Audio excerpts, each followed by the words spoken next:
Am I audible? Audible to everyone, right? No issues with the audio as well as the video for anyone.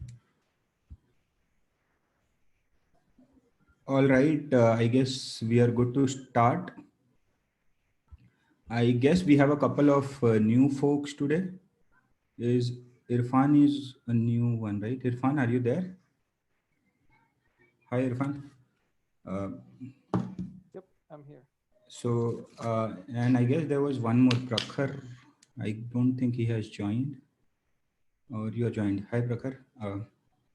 So yeah, you can watch the recorded videos for the sessions that have already happened. It's been close to 10 days since we started. In fact, more than that. It started on the 24th. So I guess it's now 14 days. Yeah, 13, 14 days. So you can watch some of the recorded lectures and get an idea or bring yourself up to speed. We are talking recursion now. So I will try my best to make sure that you guys also follow. But if there is any kind of doubt, please feel free to unmute yourself and speak up uh, at any point in time. If you don't understand anything, please unmute and stop me. Okay, it's you are spending close to 2 to 3 hours of your daily routine for this, so it's your right more than anything to make sure that you understand things during the lectures. And if you don't, then please feel free to stop the instructor and ask any kind of doubt. No question is silly for us. No answer is silly for us. So feel free to speak up anything and everything. All right, Mohammed, Irfan and Prakhar, all good? All right, so let's start.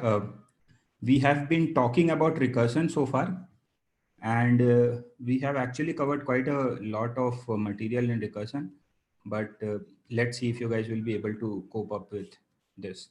Um, so I will just summarize whatever we have done for the benefit of everyone, so that all of us are on the same page. So far we have basically looked at how recursive functions work, in the sense that we have looked at how recursive calls are made.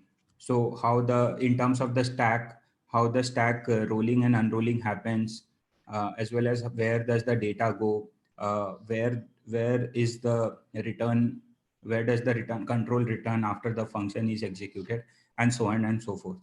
And then after that, we looked at a template for solving recursive problems. So, and we looked at several different types of sub problems which we can solve using that template. We specifically looked at sub problems wherein we had prefix suffix arrays. And yesterday we also looked at subsequences as sub problems. So these were primarily the type of sub problems that we have already looked at. And we did some questions on that. We also looked at yesterday we looked at how to go about defining the prototype of a recursive function. So can anyone tell me how do we go about defining the prototype of a recursive function? Like, what are the elements in this?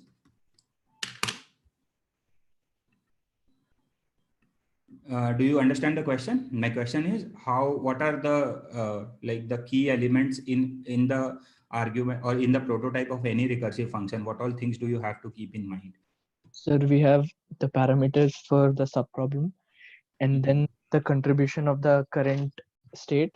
And if we are looking at the different approach, and then we have a data structure which returns the result. Yes. So we have at a very high level, any recursive prototype will have three types of arguments.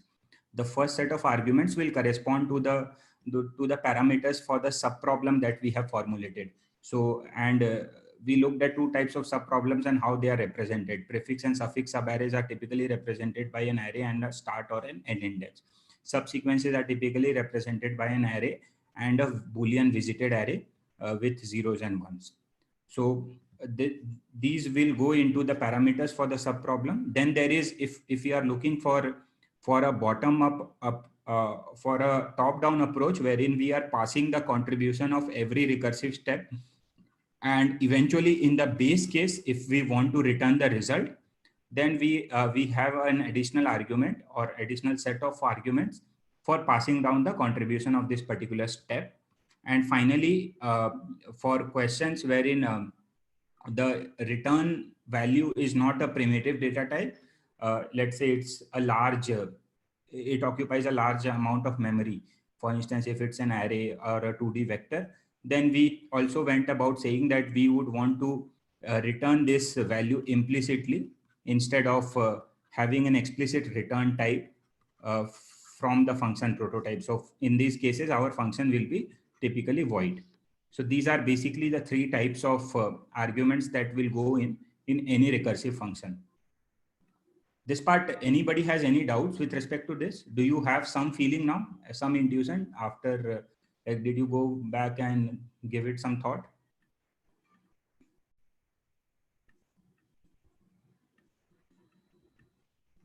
Guys, are you there? Yeah, any questions in this? No? Okay, so I gave you a problem as well. And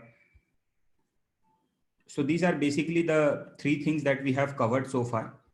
Today, we will essentially look at the first thing that we will look at is we will look at the time complexity and how to find out the time taken by a recursive formulation.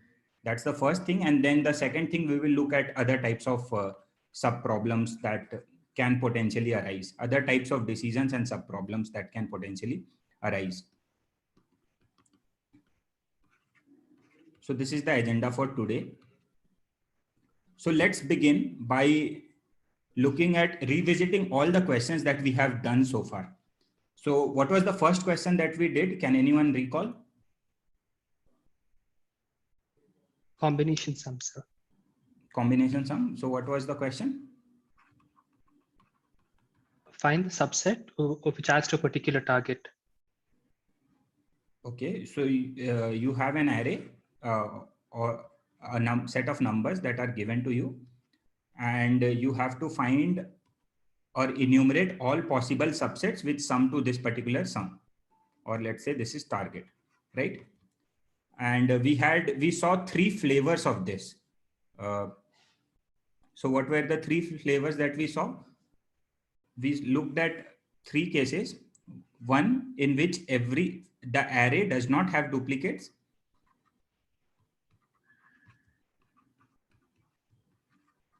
And every element can be taken at most once, right? This is the first case that we did. Then in the second case, we were saying that the array does not have any duplicates, and every element can be taken as many times as possible, as many times as you want. Correct? These are the two flavors that we have done. So let's deep dive into each of them and look at how the complexity unfolds. So this will give you a good amount of recap also as to what we have done so far. So let's talk about the first case. Let's call this A and B. So can anyone tell me? Let's talk about the first case, and for each of the cases, we looked at two decisions. Correct? So let's talk about the first decision in the first case. So A1. So can anyone tell me the first type of decision that we looked at for this particular problem? Include and exclude a particular element.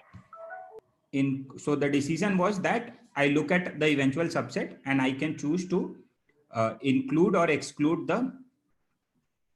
the first element in the eventual solution. So all the entire solution will basically be of two parts. The one part which does not have two, and another part which has two in all the subsets. So this was the decision that we looked at. And for this decision, what was the recurrence?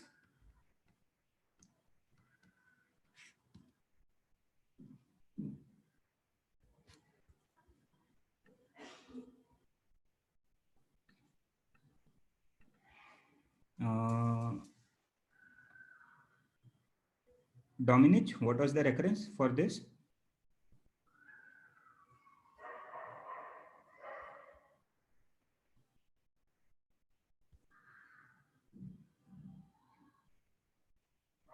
Or Mansi, what was the recurrence? Like what was the sub problem and what was the recurrence for this? If we take this into account. So, sir, if we take 2 as the element, then the sub-problem would be all the sub-arrays having 2 and all the sub-arrays not having 2. Okay. So what was the sub-problem? Your sub-problem was? Was a subset. What was the sub-problem? If you, let's say you are excluding 2. So in that case, what is the sub-problem that you are left with?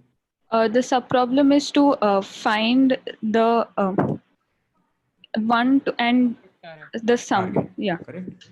And what is the sub-problem if you exclude it? So the above, if you include it, it would If be you include it, yeah. A 1 and target minus 2. Target minus 2. Correct. And we said that what all the subsets that you get from this, for every subset, you can append 2 to the beginning or to the end. And in this way, you will get all subsets including 2. And this case, you will get all the subsets excluding 2. And your final result, A0 target, will be a union of these 2. That's what we have said so far. So let's look at the running time for this, or the time complexity for this. So in general, I will give you you don't really have to break your head as to how to go about calculating the time complexity of any recursive formulation. For any recurrence, you will have a recurrence tree, correct? We have been drawing a recursion tree for every recurrence. So recursion tree will typically be like if A0 target is the root of the tree. It's okay if you don't understand tree, but you should be able to understand this picture that we have been drawing all along. So if A0 target is, let's say, the root, then it is nothing but F A1 target minus 2 and F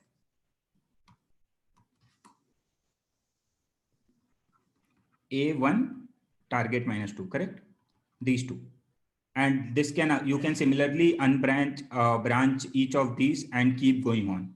So for any recurrence, the best way to go about computing the time complexity is that you look at the recurrence tree of the particular recursion, and the time complexity of any recursive formulation will in essence be OC into the branching factor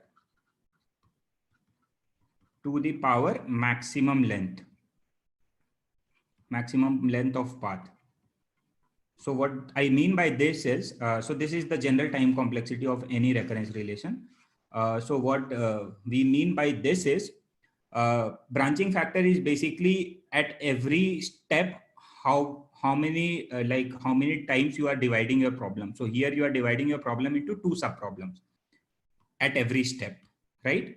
So your branching factor here is 2.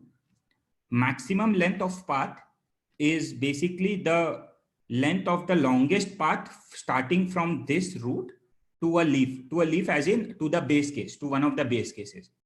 So in this case, what will be the maximum length of a path? The maximum that is possible.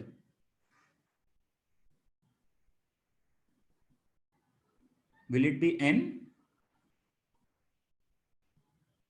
N minus 1 array length. No, that's okay. Array length is fine, but will it be only n?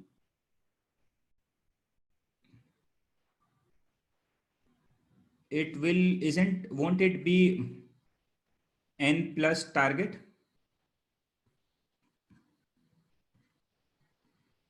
Because you can have, let's consider this route, this path only. Let's say you're decreasing your array size by 1 at every step, And when you have an array size of 1, you start decreasing your sum. Then this total path will be n plus the target. Correct? Do you get this? The worst case, what is the longest path? If the array might have all, let's say the array has all ones, okay, or array you are considering a 1 in this particular case. So uh, at a step, what will your target reduce to? Your target will reduce by 1. And it can happen that you keep reducing your array length from a to a minus 1 to a minus 2, so on, till you have an array of size 1. And after that, so till then, in this path, target has not changed. Correct? And then after that, you can start reducing your target minus 2, target minus 3, and so on. So won't this path be of length target at most, and this path be of length n? So this total path will be of n plus target. Yes, sir. Yes, Did you guys get this? yes, sir. Worst case, that will be the, so your maximum length of path will be n plus target. Branching factor is nothing but how many subproblems are you dividing your problem into. So you are dividing it into 2 subproblems. OC is basically the operation cost at each recursive step. Yeah, Vishwa, I will repeat it. Let me just complete this. OC is basically the operation cost at each recursive step. So how much time are you taking for each recursive step? So here, if you see what was the, if we were, how much time were we taking in each recursive step?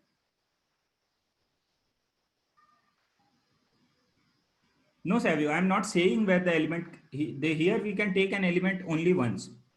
I'm just saying what is the maximum, the upper bound. The upper bound will be n plus target, right? It cannot be more than that. Correct? At sometimes you will reduce by 1, sometimes you might reduce by 2, sometimes you might reduce by 4, the target.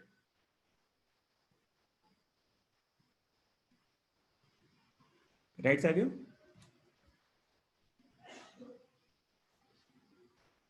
Okay. And so this operation cost is basically nothing but we are saying that what is the amount of work you are doing at each recursive step. That is basically the operation cost. So in this case, how much work were we doing at each recursive step? For this, we were not doing any work, right? For this, we were, for every element, we were appending A0. Correct? So how much, what is the worst, like, let's say you have all the combinations, 2 to the power n possibilities, right? So, I mean, this is a very, very strict upper bound. But what are you doing? What you were doing was you were going through each of these, and at every step you were appending 2 to it. So the operation cost for this at every recursive step is 2 to the power n. I mean, upper bounded by 2 to the power n. It will not be so large. It will typically be very small. But it's fair to say it's 2 to the power n. In the case when we were taking the return value and appending 2 to it. Correct? Which part should I repeat for anyone? So I told you that the time complexity is operations cost into branching factor to the power maximum path length. And for the problem that we said, this was 2. Everyone is clear with this, right? What is the maximum path length that we can get? So the maximum path length for the first case, if you see, what we were doing was we had A0 and target. Correct? At every step, if we were including it, it was A1 excluding A1 target, A1 target minus A0, and so on. So now let's think about the longest possible path for this. You can have this A2 target, then A3 target, and so on. till you reach a n minus 1 target. Okay. And after that, you can start going to the right. So in the right half, what are you doing? You will have a n minus 1 target minus something, minus x. You go again, a n minus 1 target minus y. Correct? So what is the maximum length of this path possible? This is n and this is target. So the total length is n plus target. Is this clear, Akash, now? Savio, is it clear now? So, but this is the case when we are taking that last element multiple times, right? No, that's what I'm saying. We don't, this is the case when we are taking, this is upper bounded by that. That's the only thing whenever we are doing a complexity analysis, I'm just taking the maximum that is possible. No, like we did two types of problems, right? When we can We take are talking about the element, first case here, when we are not so having we can that take an case. element at most once. At most once, yes. Yeah. So once we hit the last one, we can either include it or we don't include it. If we don't include it, then the subarray doesn't exist anymore, so we break. And Right. if we include it, we either hit the target and break or don't hit the target and break. So Yes. at max, it'll be the length of the array, right? So you're saying it will be n plus 1? Yeah. I mean, you can say that, yeah. I'm just saying, I'm talking about the maximum that is possible. Okay. It can still happen, right? See, here also, if you see, you can come here once, and then here, if you can choose to include it. So if you include it, you will have, so basically you are saying that at every step, I am reducing the array length by 1. Yeah, by 1. Yeah, that's fair enough. So then this a tighter bound would be just n. He's right. Okay. So this n plus target would work for the second case, right? Where we can repeat an element more times. The second one is valid. Yeah. Yeah, you're right. Did everyone get Savio's point? So could you repeat why we're not including plus target? If you see the recursive formulation, at every point we were, what did we have? We had a I target, and we were saying this was nothing but a I plus 1 target or a I plus 1 target minus something. Correct? So at every step we were reducing I by 1. Yeah. So the maximum depth could be n. It cannot go more than n.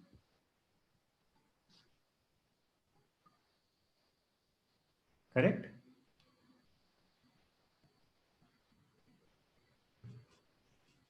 So like when you reach the end of it, you just return to the previous, like that's the base case. That's why Yeah. do the target reduction. Yeah, you cannot, after that you are returning anyways. Okay. And because this x can take minimum value that this x can take is also 1.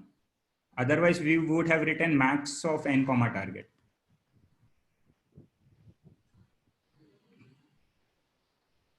Correct? So this is just n, he's right. And clear? These two parts are clear to everyone? Anyone having issues with this, the branching factor and the maximum path length? The third part is basically the operation cost. So the operation cost is what we define is basically the total number of operations you are doing at each step. At each recursive step. So in this particular step, when you are here, how much time are you taking?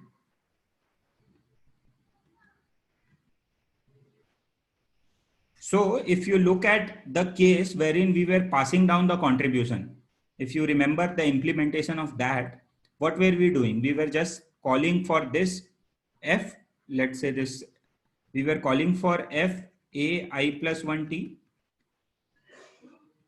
and we were calling for f a I plus 1 t minus x. And then what we doing? We were not doing anything, right? Because we were passing down the contribution of ai. we were pushing it to a current set and passing it down. So the operation cost in this case, when you are passing down the contribution, is 1. You're not doing anything other than just calling them, right? I mean, you're doing constant amount of work. Correct? Does this make sense? For the case when we were passing down the contribution? Make sense to everyone? Any questions on this? When we are passing down, what is the operation cost? Operation cost is basically nothing but how much work you are doing at that particular recursive step. So at any particular recursive step, what was your implementation? If you remember, it was FAIT, current set, CS, and result. So what were you doing here? You had a base case, then you were calling, you were simply saying, I will push back. Pushback is order 1 because you are pushing at the end. Yeah.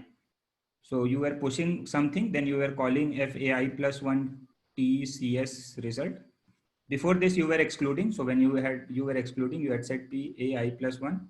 This is T minus X, T result, CS and result. Right? This was all that was there in your function in the recursive step. So how much work are you doing other than calling these two? Just one constant amount of work.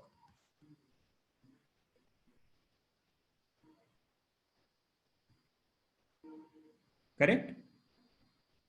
Yeah, I mean, for all practical purposes, you can assume it's a constant complexity for pushback. They sometimes have to reserve the memory when you are pushing back. So that takes, then sometimes it takes order n.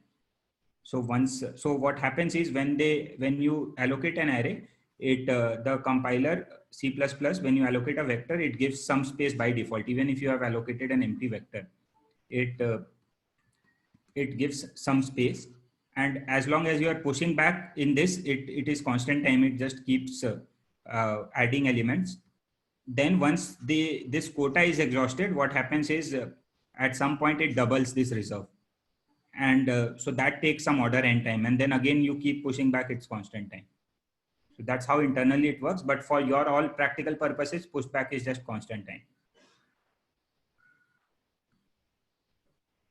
Okay. So number of operations done is 1. So in this case, the total complexity is 2 to the power n. This part is clear to everyone? 1 into 2 to the power n, this total complexity. Any questions in this? So if this part is clear, then tell me what would be the complexity for the case when we were not passing down the contribution at each step. And instead, what we were doing was, if you remember, in that implementation, we were not passing down the contribution. We had simply said that I will get the result in a temp for this target. And then I had also said that we will get the result for this T minus X in another temp. And then what I was doing, I was iterating over all these elements and pushing AI in each of them. And then I was constructing my result by taking the union of both of them. Correct? So can you tell me what is the time complexity in this type of implementation when we are not pushing down the contribution at every step? Do you understand my question? The branching factor will still be the same. The maximum path length will still be the same. The only thing that will change will be this.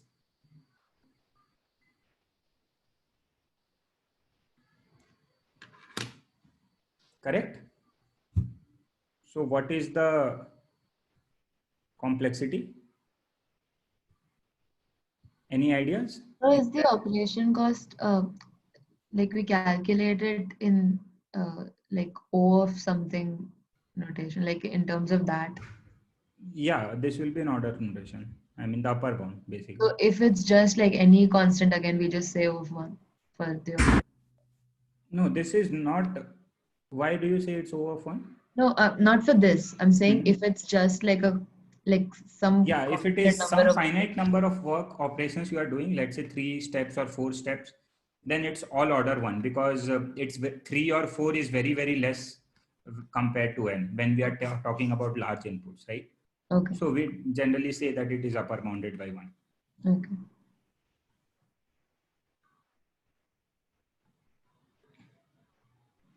So in this case, can anyone tell me what will be the OC? Worst case, just take the worst possible. Like, why will it be n square, Abhishek?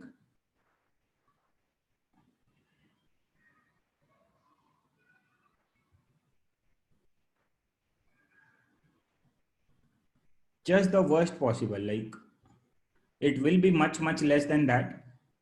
But if you were to give a very, very large upper bound to this, it's not possible to predict because this will depend on the input. Will it be n into 2 to the power n? Will it just be 2 to the power n? Savio?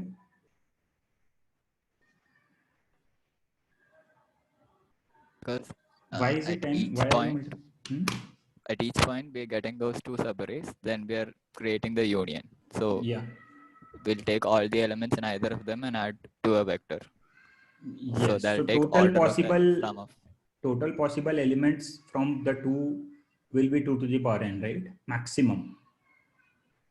From both the sub arrays, Oh, the yeah, total yeah. number of Yeah. elements will be 2 to the power n, and Yeah, that that's will be right. the total amount of time. Okay. Right? Because in the loop you are not doing anything. It's a constant work. Right? Yeah. Do you understand this?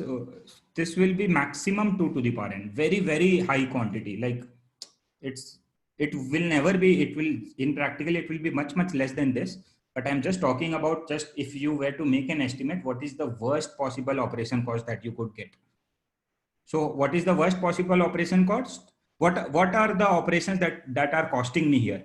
If you remember, I am taking the union of both these, which is costing me.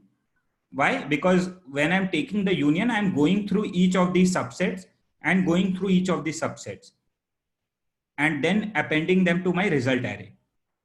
That is the point bottleneck, which is consuming a lot of time. So how much possible subsets can you get from both these sub parts or sub problems? Maximum possible is 2 to the power n, right? You cannot have more than 2 to the power n subsets. So worst case, when you are taking a union, you will have to run your loop 2 to the power n times.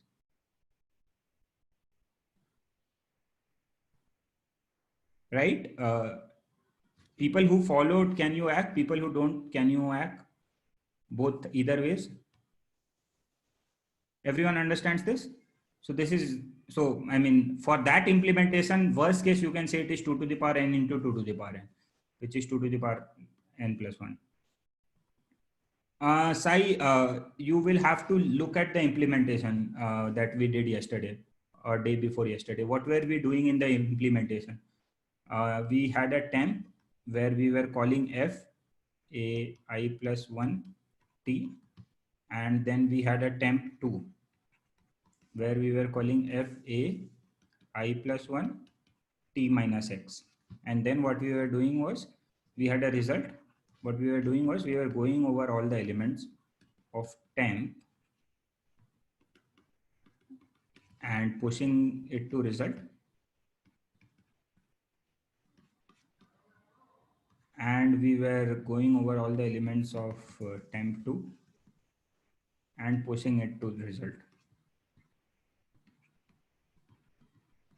Here we were going over all the elements of temp2 also again. And what we were doing was we were appending the element AI.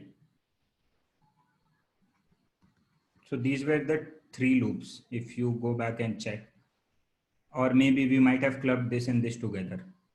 It does not matter. So what is the total number of operations that you can do in the worst case? This will be equal to the size of temp1 plus temp2. Additionally, the pushback will also not be constant time here because you're pushing a vector. So that will also take time. Worst case, it can take n time. Right? So I guess that was what Savio was saying.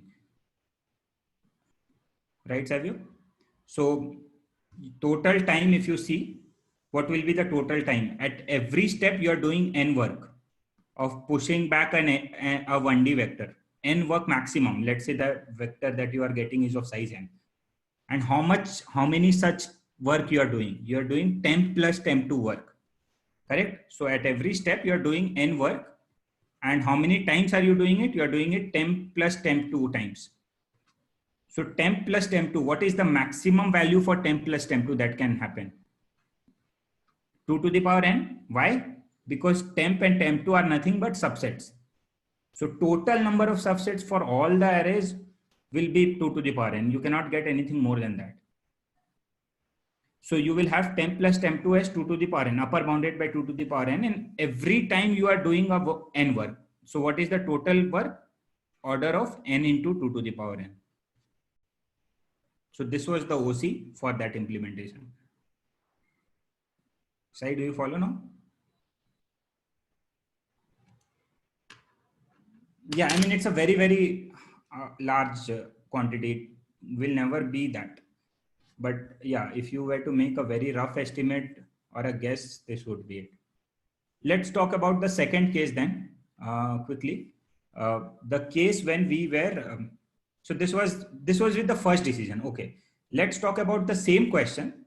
So the question remains the same, that you have to pick up, you can only pick an element at most once. Let's talk about the same question with the second implementation, the second type of decision. What was the second type of decision? The second type of decision was that you have an array, you have the subsets. You can talk about the minimum possible, you can divide it into n possible subset, n possible sets, and say that I will first enumerate all sets which have 2 as the minimum. I will enumerate all sets which have 3 as the minimum, all sets which has 5 as the minimum, and so on. So for this type of a decision, what was the recurrence? The recurrence was TAI sum, or target, is nothing but union over all j's. We were doing a j plus 1 target minus ai, right?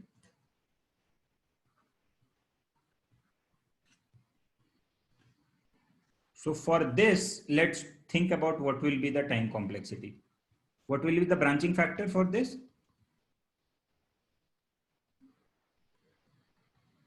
So the number of elements. Yeah, n.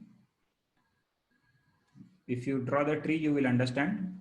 This is you are dividing it into n parts, right? So the branching factor is n. What is the maximum path length?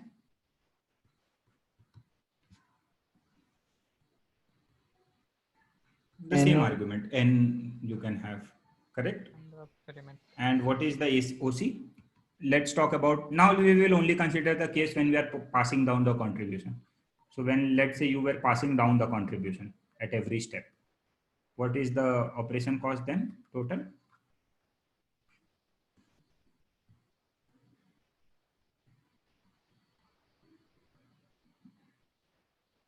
What was the body of the recursive function? If you remember, you had a for loop, right?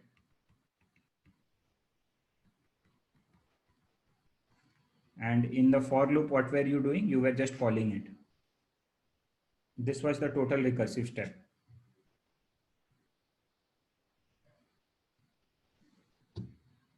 Why is it n to the power n, OC? OC is basically the total amount of work you are doing at every recursive step. OC is 1 here, right? Why will it be n?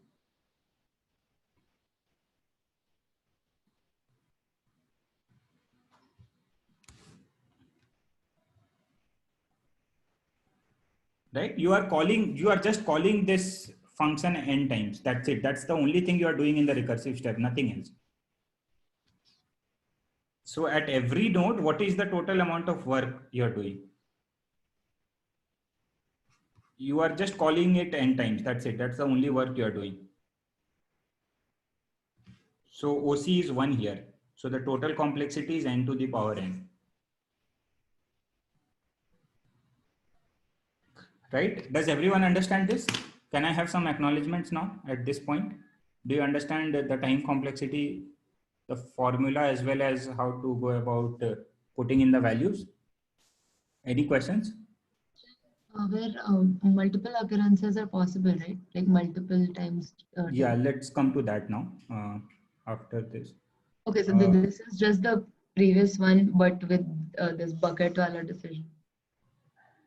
Come again?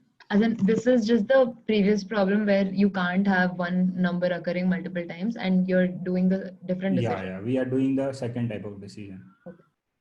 So OC is basically, see, if you, OC is basically what additional work are you doing in the recursive step other than calling the functions? How much additional work are you doing other than calling these subproblems? So for these subproblems, you already know the cost. Correct? So basically, how much work are you doing other than calling the subproblems? So how much work are you doing other than calling the subproblems? Here, you're not doing anything else. You are just calling the subproblems. Right? Do you get an intuition as to why are we writing an OC here?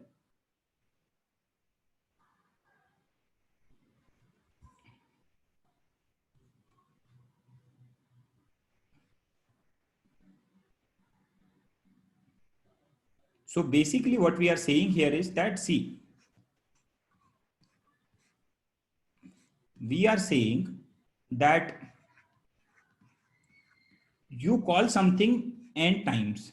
So whatever is the time taken for these n parts, there will be a time for combining the solutions, right?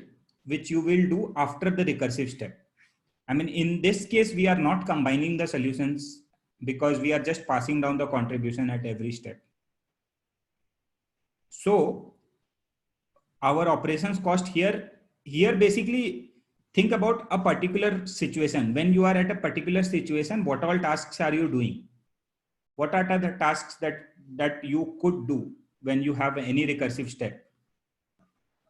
You will first obviously call subproblems. That is one type of task that you will be doing. And then there might be other tasks that you might do. Correct? So all the time that is taken to do these subproblems is being accounted by this. And everything else that you do, which is not related to the subproblem, is being accounted by this.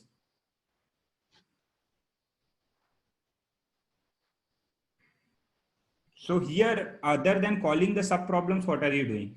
You are not doing anything else. So operations cost here is 1.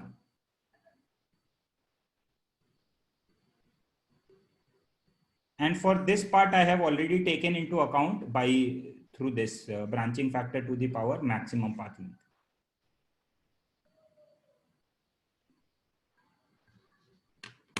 Is it clear somewhat, Akash?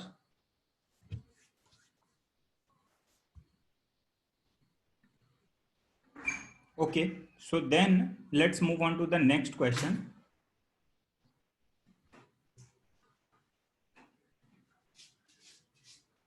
We can say that at leaves we are only returning this, which is O1. And for traversing the recursion tree from root to leaf, no, so that complexity is not defined with respect to a node, right, Sakshi? The complexity is for the entire solution. The worst case complexity in terms of the size of the input.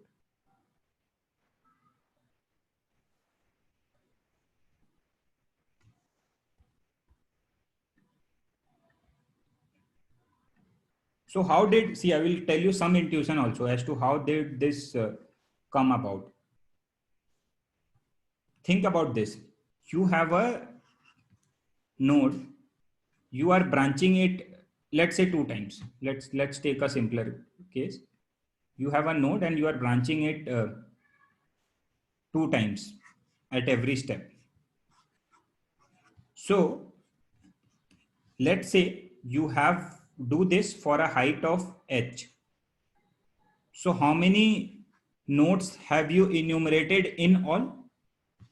1 plus 2 plus 2 square plus 2 cube and so on till 2 to the power h minus 1, which is what? 2 power n roughly. So you have enumerated 2 to the power n nodes. And at every node, how much work are you doing is being defined by that OC. So how much total work are you doing? You are enumerating 2 to the power n nodes. So you are taking this much time, and in every node you are doing OC amount of work. So what is the total time that you are taking? OC into 2 to the power n. Right? Do you get some idea, like some intuition as to how this comes about? You are solving a total of 2 to the power n sub problems, and every sub problem that you are solving, you are taking n time or OC amount of time.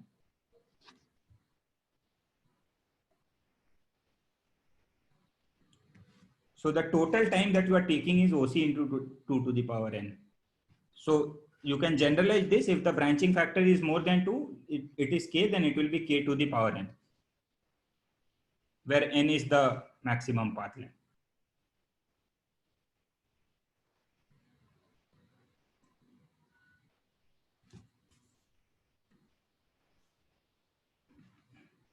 Okay, let's talk about the second case. So the second question was that you have the same array, you have a target, and you can pick up a number any number of times, correct? So in this case, what was the recurrence? Can somebody unmute and tell me? Let's say f, a, I and target. So what was this? You had, what were the sub problems? F, a, can someone tell me? I plus 1 comma target. One was when you are excluding it. We are talking about the first type of decision, which is include exclude. I plus 1 target. And what was the second sub problem? If you include it. I plus 1. AI, comma target minus AI. Target minus AI. So these are the sub problems. Now tell me what will be the time complexity for this. What is the branching factor? 2. No issues with the branching factor. What is the maximum path length in this case? Maximum, like n plus target. N plus target. Do you understand why it is n plus target? Now you can take this case. You can keep drilling down one by one step and then target by one step. So the total path will be n plus target.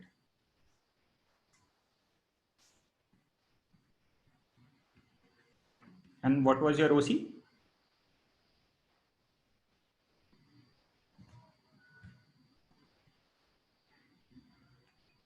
OC is again 1. You are not doing anything, right?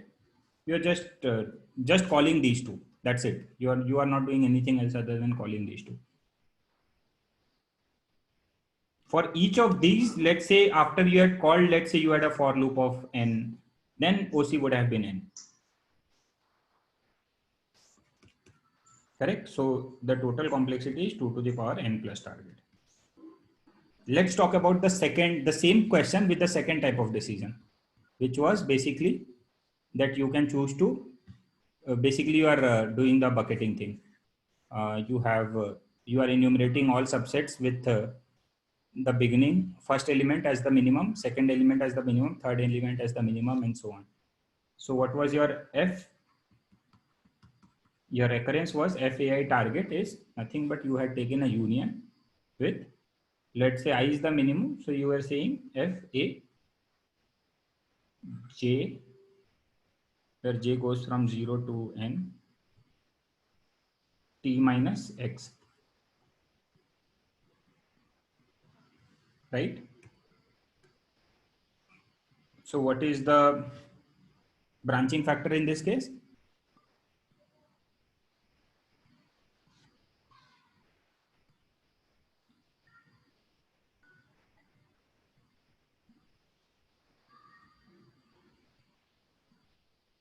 And what is the maximum path length?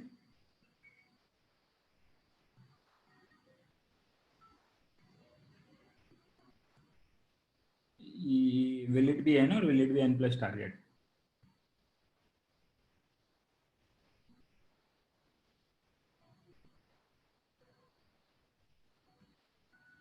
This will be n plus target. And what will be the OC?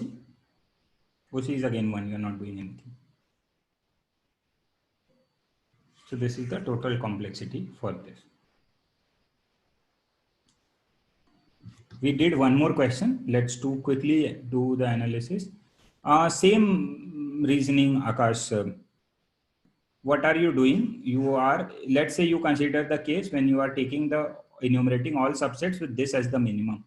So what is your subproblem reducing down to? This entire array again and t minus x, correct? So I can keep going this path till I get a target of 1, and then I can maybe target of 1, and then maybe I can keep going this path wherein I choose to exclude this. I mean, I enumerate, then I can decrease my indices, right, by 1. So this is again target and here, right? Okay. So let's talk about the final. We did one more question, right? Which was permutations. So what was the decision in permutations?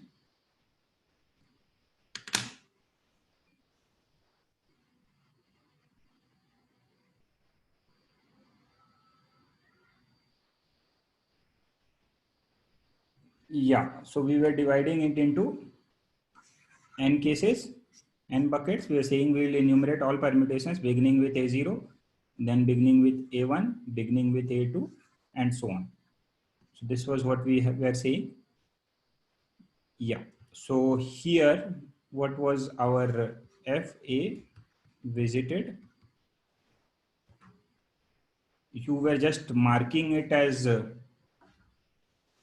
visited and going, right? So you had a union.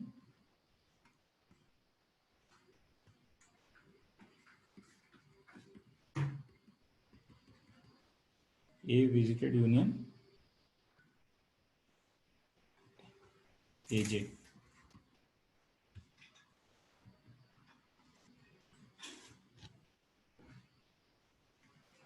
So what is the branching factor here? This will be a little, tell me these values. Branching factor is n. What is the maximum path length? N, right? Everyone understands that it is n? Because every time you are marking at least one element as visited, right? So when do you terminate? You terminate when every element has been marked as visited. So your maximum path length is n. And what is the OC?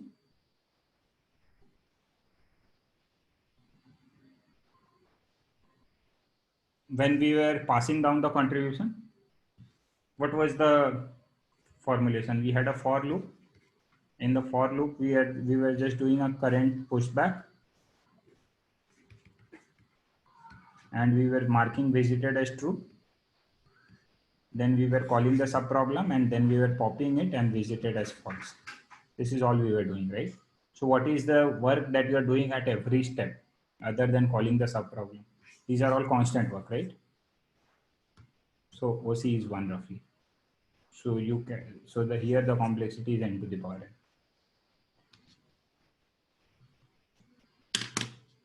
Okay, I'll just take a pause. So You can, yes, I will. why in the for loop we are trying to find which element is not visited first, right? Before we call the subproblem. We are calling for all the elements which are not visited. Yeah, but let's say the first element of the array is visited. Now I've done all the other subproblems in between, and now I want the second element of the array. The last element of the array as the second one in the permutation. So in that case, I'll iterate to the entire array before I get to call that subproblem. No, you're not doing that. You are, so just visualize the tree, what you were doing. So you just had this loop wherein you were going over all the elements of the array. You were checking if it has not been visited.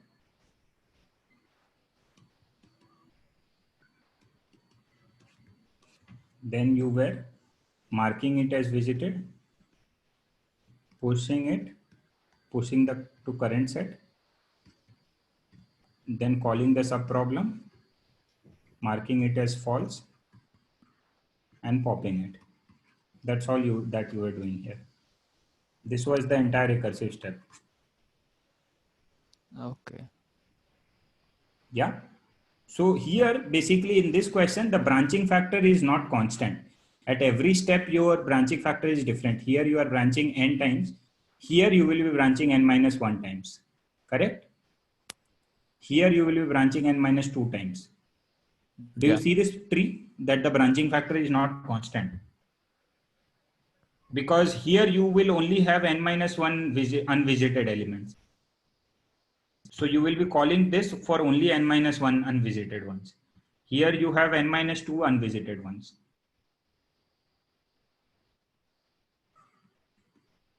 Does everyone get this point?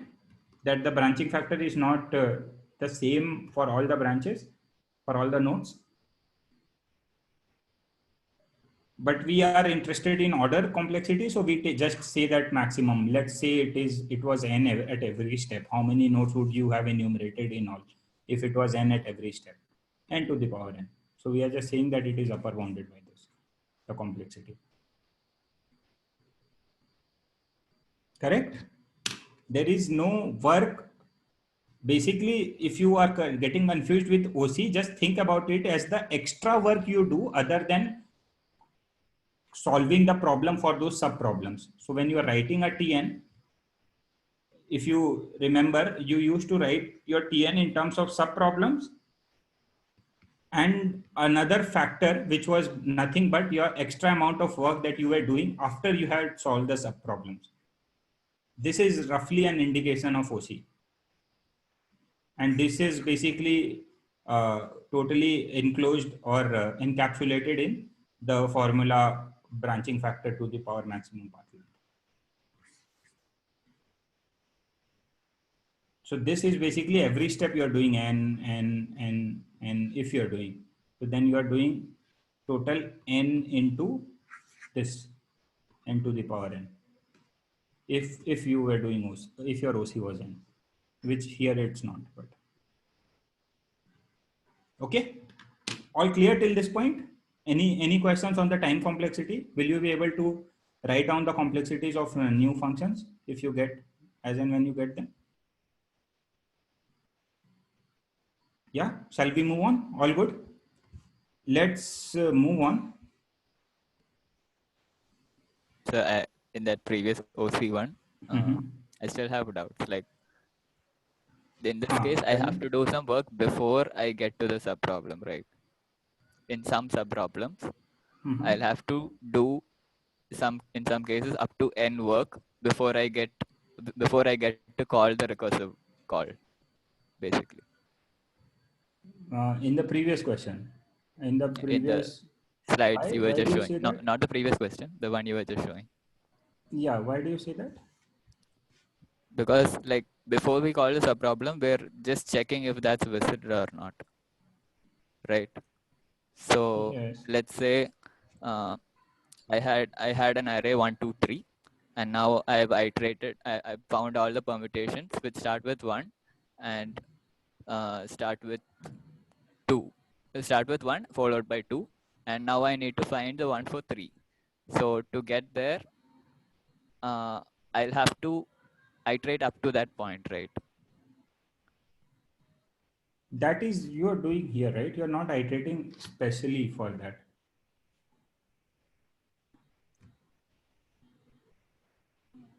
You are just putting all of them one by one. Is there a work in reaching to that? We are enumerating in order, right? That's why we are enumerating in order. So we are enumerating everything with this first. Then from here to here, you are reaching in constant time, right? You are not taking any work. Then you are enumerating for this. Then you are reaching from here to here in constant time. Then you are doing some work. Yeah, but wait, I'll think about it and get back to you. Yeah, we can discuss after. Okay. So did you guys try out the combination sum question with the two additional arguments? Like we did it only for. Do you want me to code it? Do you remember what we gave yesterday?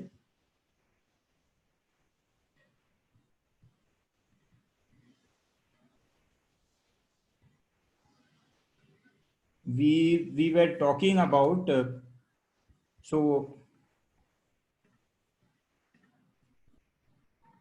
what have we done? What had we done then? We had basically for combination sum with one element being taken at most once, we had coded all three solutions.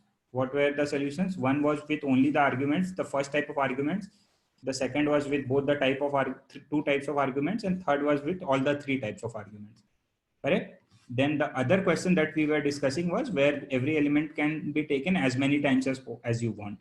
In that, we had coded this part, wherein you don't have you only have the arguments corresponding to the recurrence relation. You don't have arguments for the contribution, neither for the result. So did you guys try out these two? Like, do you want me to code this? This is the most like the best way to code this solution.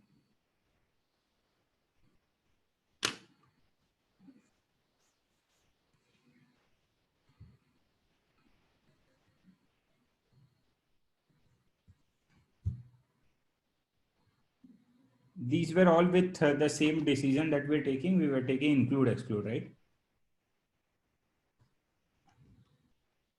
And then we looked at with the decision of like n buckets. All good in this? Any particular question or any particular implementation you want me to do? Or you didn't get a chance to try it?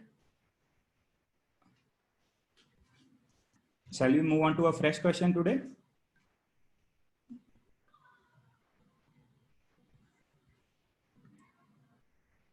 Did you try it or you want more time? Like what is the case? The situation? It's fine to say I didn't try. It's fine. If you want me to code it out, we can code it today or we can code it tomorrow also, or maybe whenever after you guys try it once. How many of you want me to code it? Can you quickly just vote on the chat and then we can.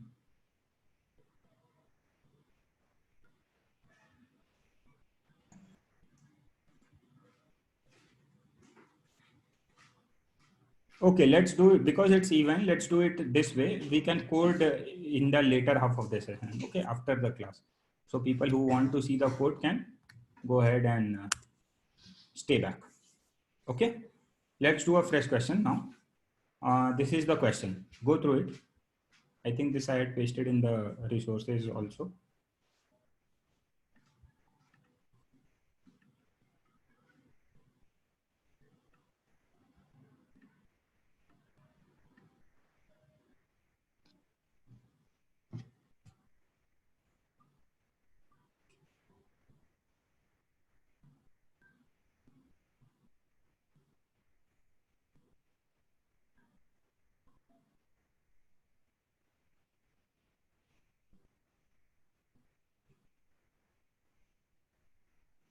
read the question? Everyone?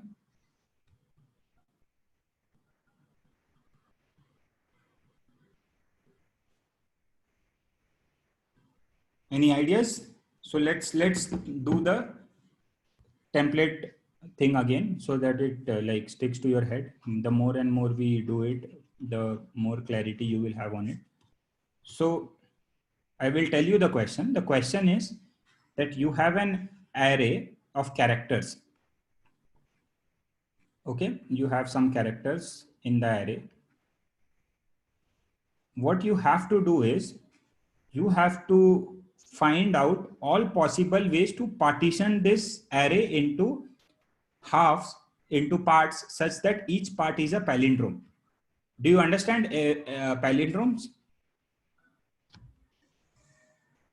Palindromes are basically the same string spelled the same forwards as well as backwards, like lol. Lol is a palindrome.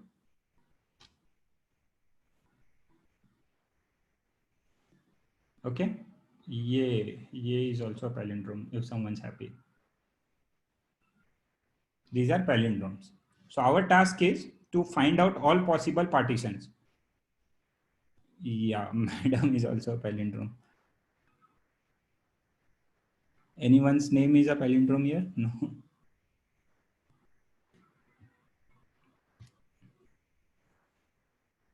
Okay, just as an exercise, think about, I mean, we will discuss this tomorrow, maybe just a couple of minutes. Think about the funniest palindrome word that you could come up with.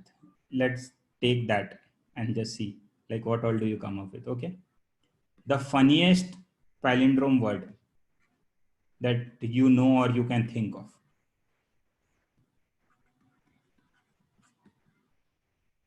All right, we will just think maybe a couple of minutes and we can just discuss tomorrow.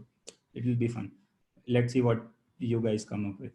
And madam is cliched, right? Madam is a school example of a palindrome word.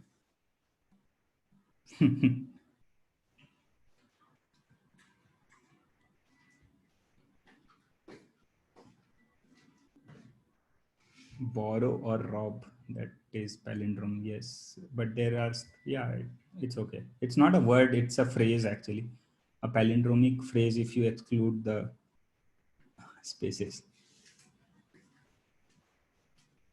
Stats is, yeah, okay. Yeah, think about it, just think and see. Let's see, we will give I will, if Domino still works in your area, you will get a cheese burst, the funniest palindrome word. And if you don't like a cheese burst, maybe a silk or a,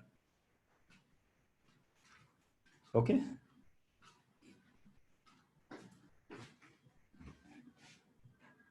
So that is at stake. Let's see. Malayalam. No, I cannot say that on public, right? Sorry.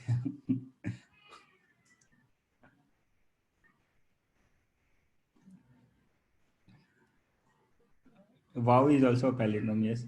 Okay, think about it. Let's see who takes away this cheese burst. If Domino's delivers in your region, if not, you can tell. You can have a Boneville or a. I have some US chocolates that I brought from US. I can send you that also. Some Lindor chocolates if you want. Okay.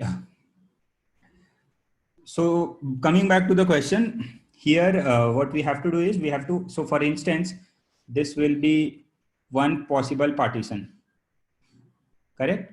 Because each part, this is a palindrome, this is a palindrome, this is a palindrome, this is also a palindrome, correct? Let's take another example. Let's take AA, CAC,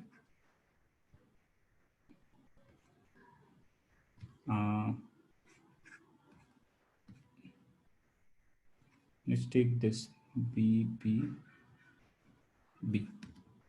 So what are the one possible partition is this, right? This is one palindrome. one palindromic partition wherein you have CAC in one and BBB in one.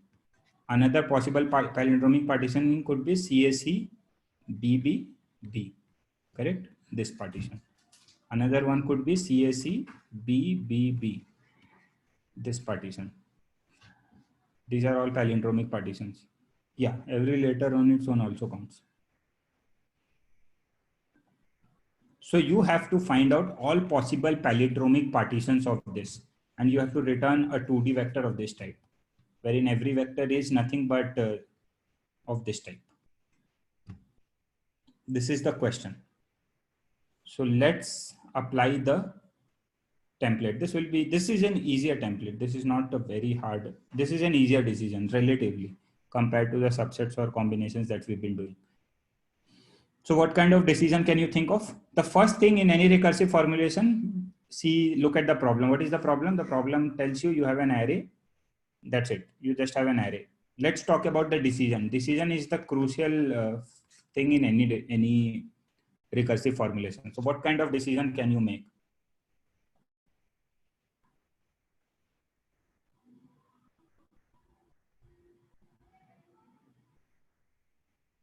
Think about it.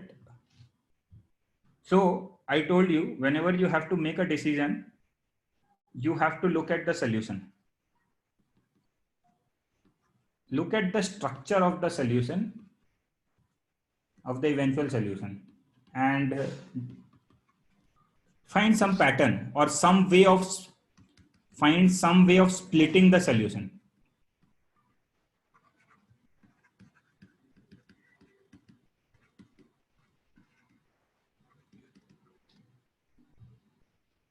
So what could be one way of splitting the solution?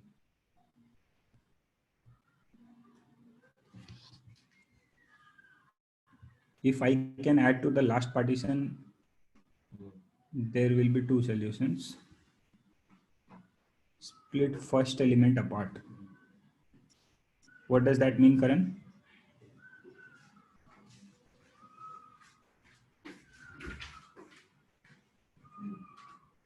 Okay, let me give you another hint. Can you split the solution on the basis of the first partition? First partition is the index where you put the first line.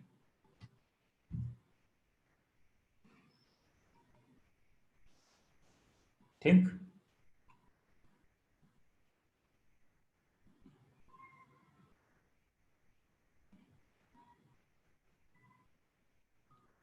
Okay, Shravan, I will answer that question. Let's first take this decision, okay? We will take up alternative ways of solving it, okay?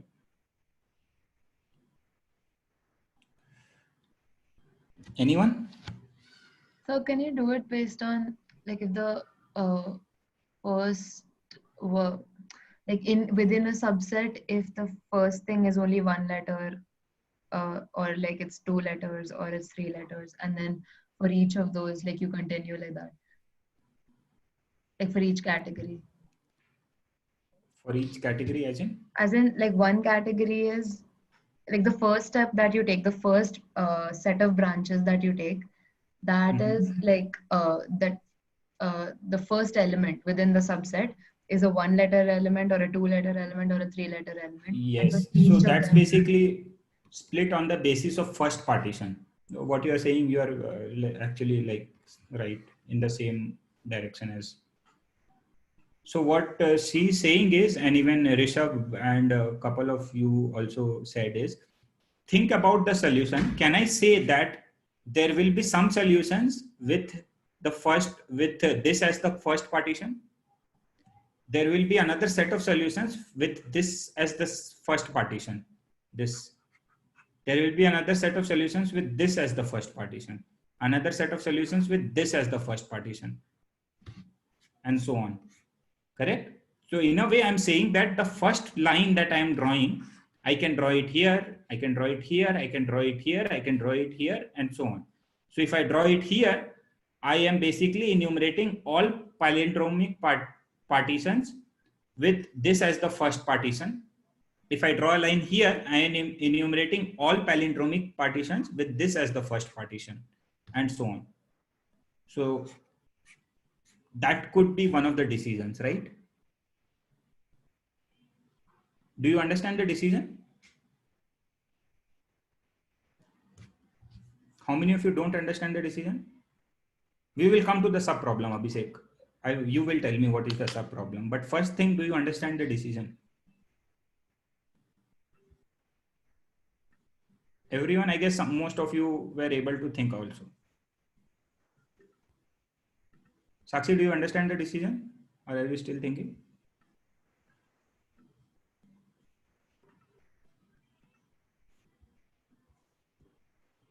Okay. So if this is the decision, then what is the sub problem? What are the sub problems that I'm left with? This is step 2 or step 3, like in the template.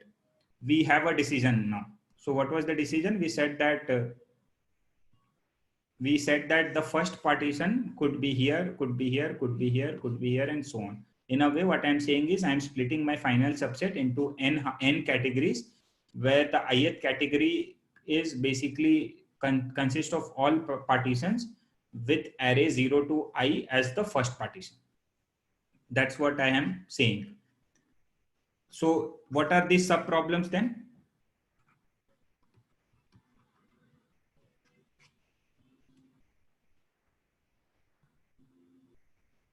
Aren't these suffix arrays?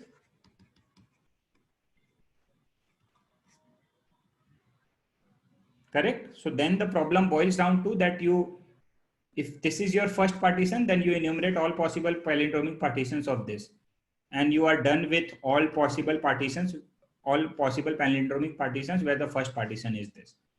So your sub problem is this, right? When you are drawing a line here, your sub problem is this. When you're drawing a line here, your sub problem is this. Correct? So isn't your sub problem a suffix array? So then let's talk about the function prototype. What will be the function prototype? It will have 3 types of arguments. First things first, you will have the suffix array. So suffix array you can represent with an array and the start index. Then you will have to pass down the contribution. So what is the contribution? Your contribution is a string here. Right? Do you understand this? At every step, your contribution is one string. When you are drawing the line here, what is your contribution? This. That is the first partition is your contribution. So if you are passing down the contributions, what will you keep? You will keep a vector of strings. Do you understand this? This is, let's say, the current set. And finally, you will have a result, which is vector of vector string. I mean, whatever it is telling you. So this will be the function prototype. And let's define the mission statement for this. What is the mission statement for this? That this basically returns all palindromic partition PPs of array A, I to n minus 1. So, and what is the recurrence then? The recurrence is FAI. In the recurrence, you can skip the other 2 types of argument because typically recurrence is always with this. FAI is nothing but taking a union of all FAJ. J is from I to n minus 1. And in each of these subsets that you get, you will append the partition. What is the partition? A 0 to j minus 1. You will append to get the solution. So far, so good. Is this clear to everyone?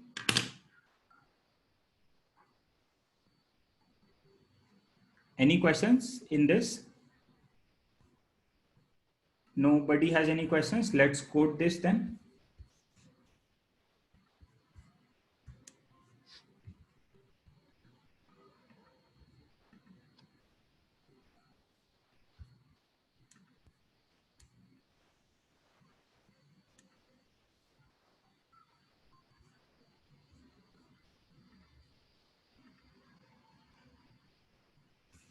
let's see.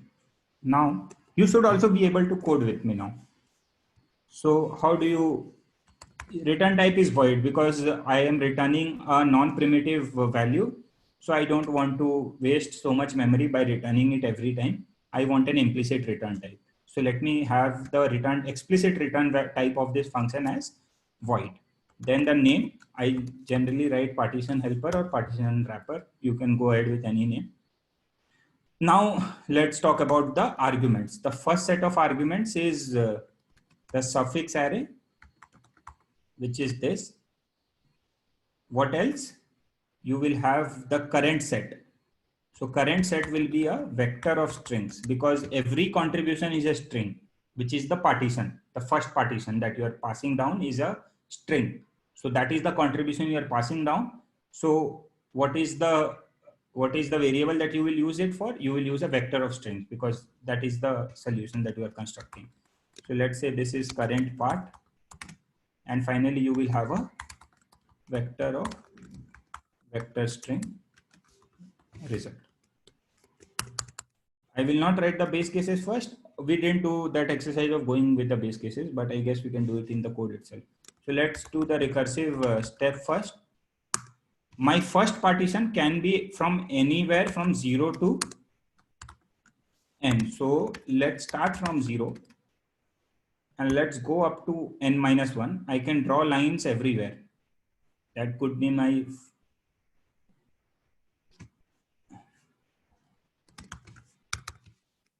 So now let's assume here we are saying that a 0 to I is my first partition. So what is the criteria for this partition to be valid? It has to be a palindrome. Let's quickly write a helper function to return whether a particular string is a palindrome or not. So let's take in as a string, and let's take a start and an end. So you can simply say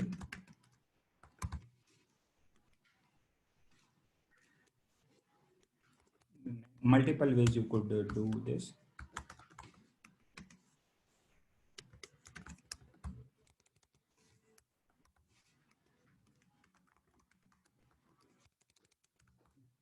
Keep returning false.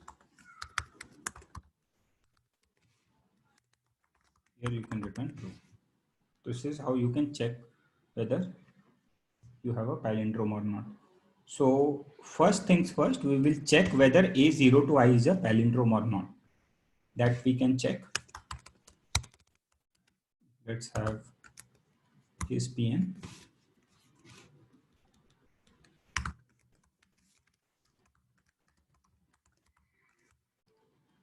The same string, start is 0, ending is I.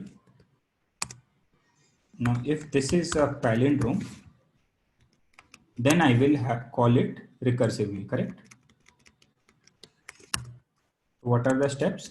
I will first pass down the contribution. What is the contribution? The contribution is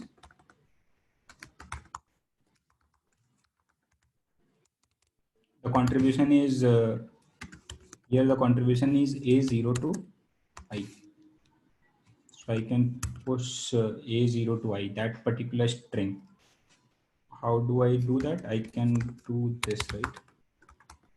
Can anyone confirm me the syntax of substring? Is it the start and the end or the start and the length? Is this correct? I am just getting a substring. Which substring? 0 to I. Just can someone, should I do it? Okay, let's see.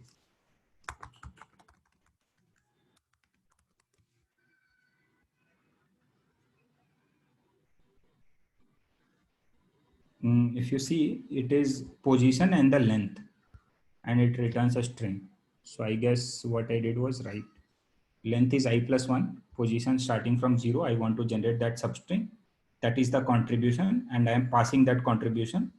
Now I can call it this recursively.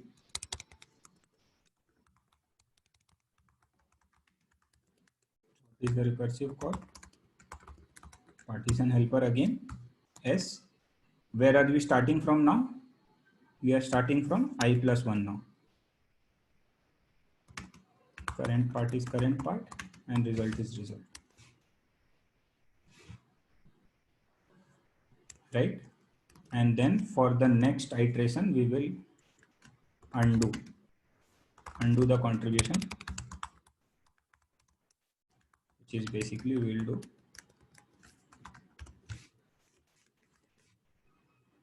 so that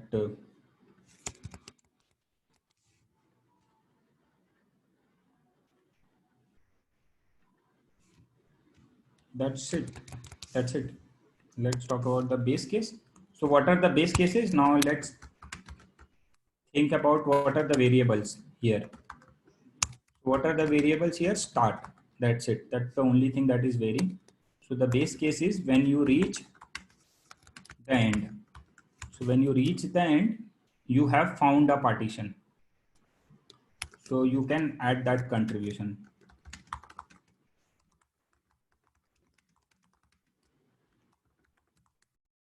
So that is basically you will do a pushback of this vector and you can return. That should be enough. So in the main, I will have a current partitioning and I will have a result. I can call partition helper from 0 current part with result and return result.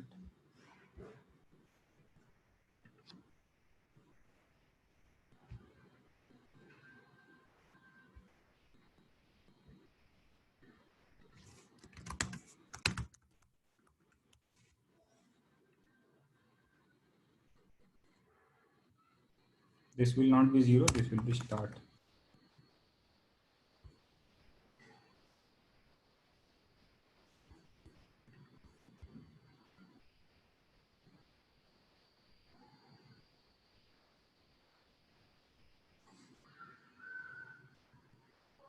Can you tell me the mistake?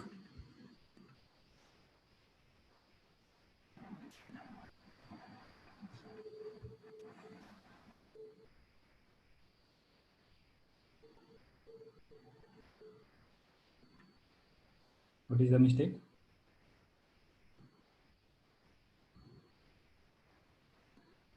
Each palindrome should check from start to I. What? Come again? Each palindrome should check from start to I. I did from start, right? No, the palindrome checker function that should. Yes.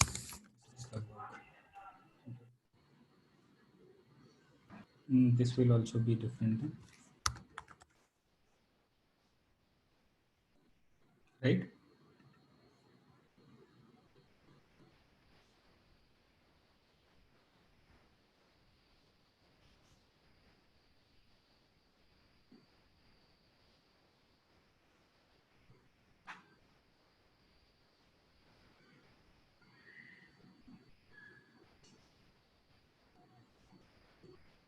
What mistake?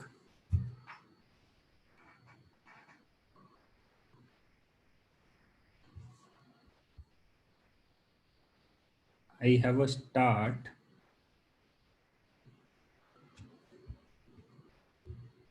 from start to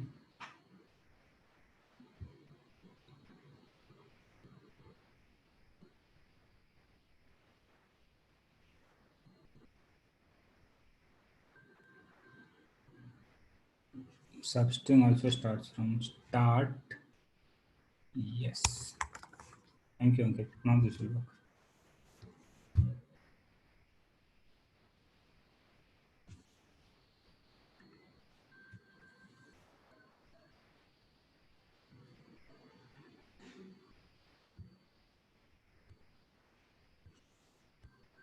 Okay. So stare at it. I think this is not very hard.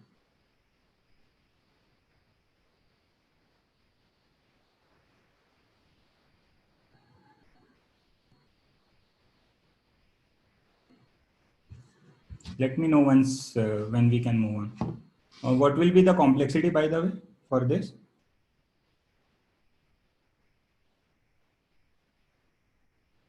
What is the branching factor?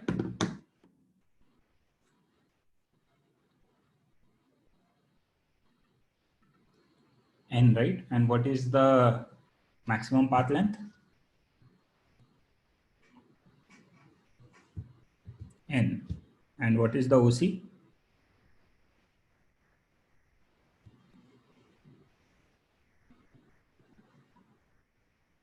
OC is 1 or N? OC is N. Yes, it's not 1. So it is N into N to the power N, the total complexity.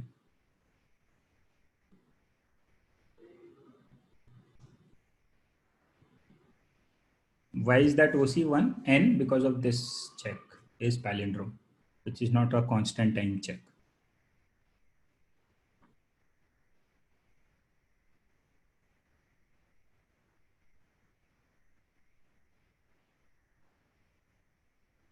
And substring as well. Yeah, you're right.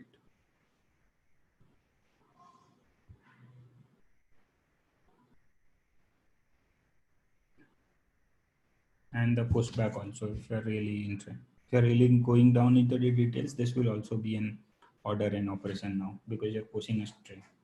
So it will copy all the characters one by one. All cool? Good so far? Now are you getting a hang of things now? Is it making more sense intuitively as well? And as well as like formally how we are going about solving recursive questions. You should be doing all this at level 1, just from the decision and the subproblem. You should be doing this. I have never like imagined the recursion tree so far for this implementation. I just wrote the code straight away from the decision and the recurrence. So you should also be able to do that and not get into the nitty-gritties of the recursion tree.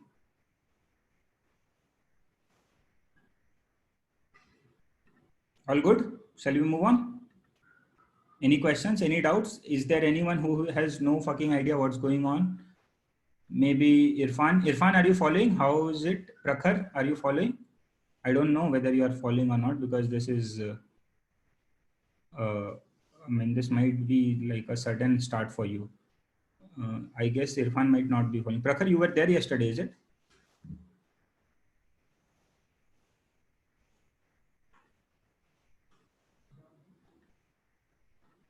Sir, can you take example of given there and explain this code? Yeah, let's see the recursion tree for this, and things will become more clear.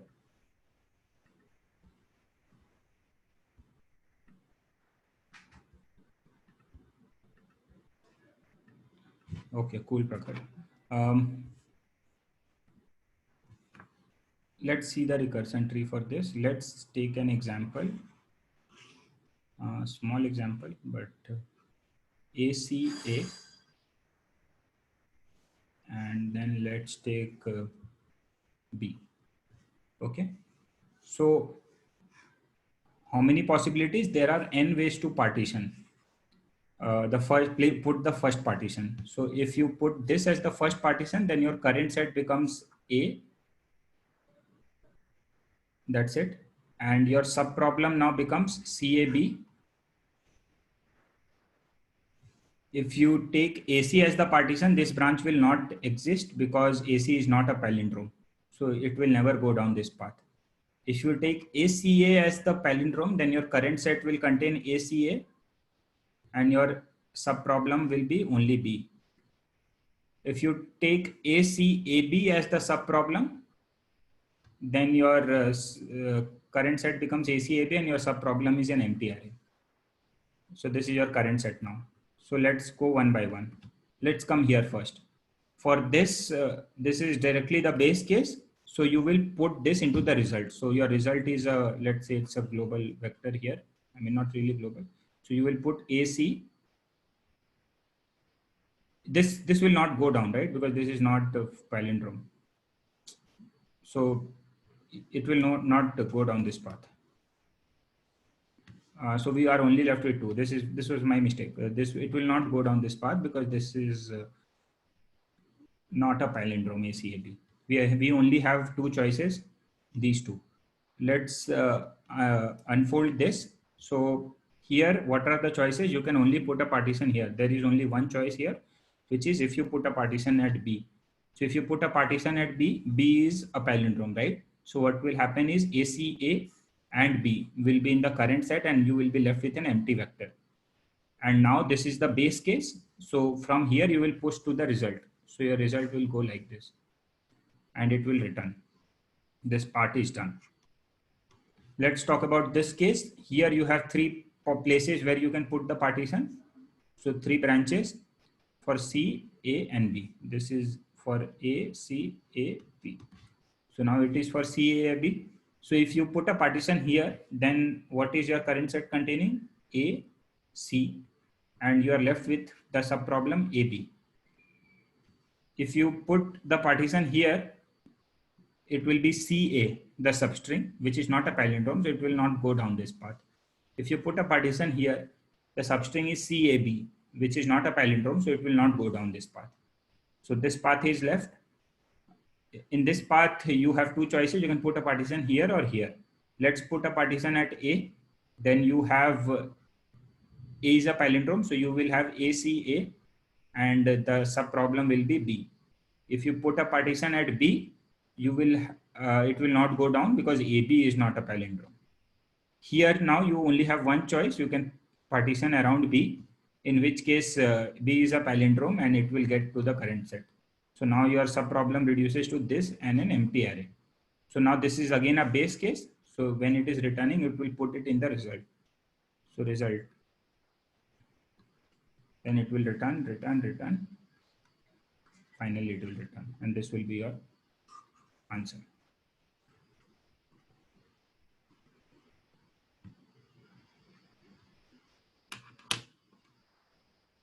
Jadav, Anand, is this fine? Do you understand? No? Yes, sir. What?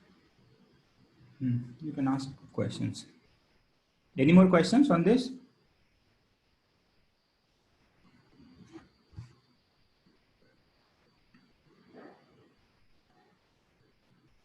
All right. Let's do another question then.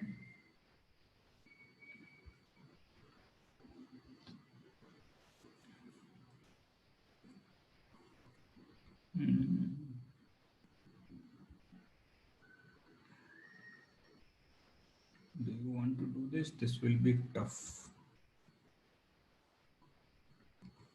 Let's do this question now.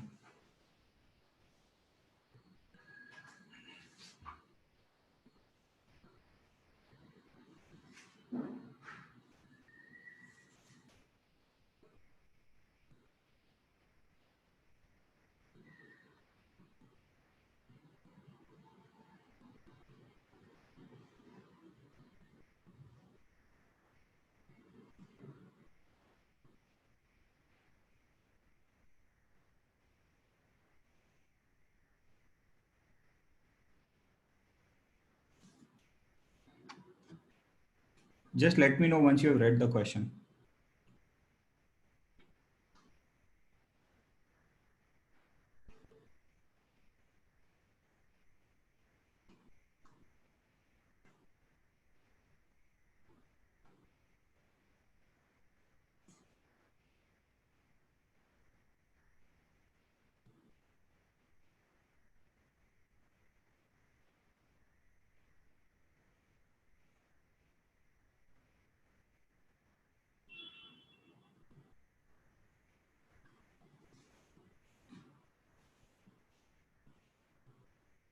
We will use hashes to avoid duplicates. Okay, that's one way of doing it.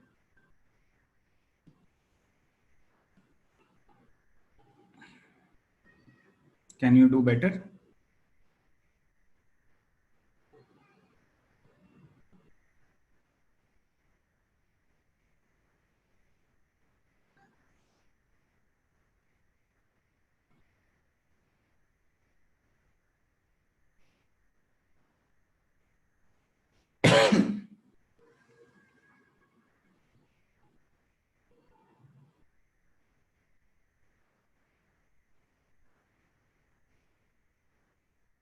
What is the decision? First, tell me what is the problem with the previous solution. Okay. What will you do, Rishabh?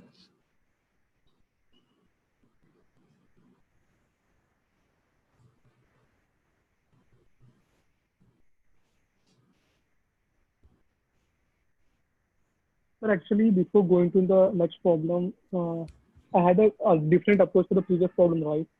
Could you explain whether it will work or not? For the Yeah, palindrome. tell me, what is the approach? So what I want to is, first of all, we'll generate all the palindromes possible in the given string, and we'll just form the different types of subsets. We will generate. Shravan, let's discuss this after the class, okay? Yeah, okay. But what the problem still persists, right, Rishabh? What is the main problem in this question? How is it different from the question that we have already done? There is only one difference here. It's given that the array can contain duplicates. So if you have an array with repeated numbers, let's say this is one. So what are the possibilities for this case? You can have 2, 4, you can have 3, 3, you can have 6. Let's say the sum you want is 6.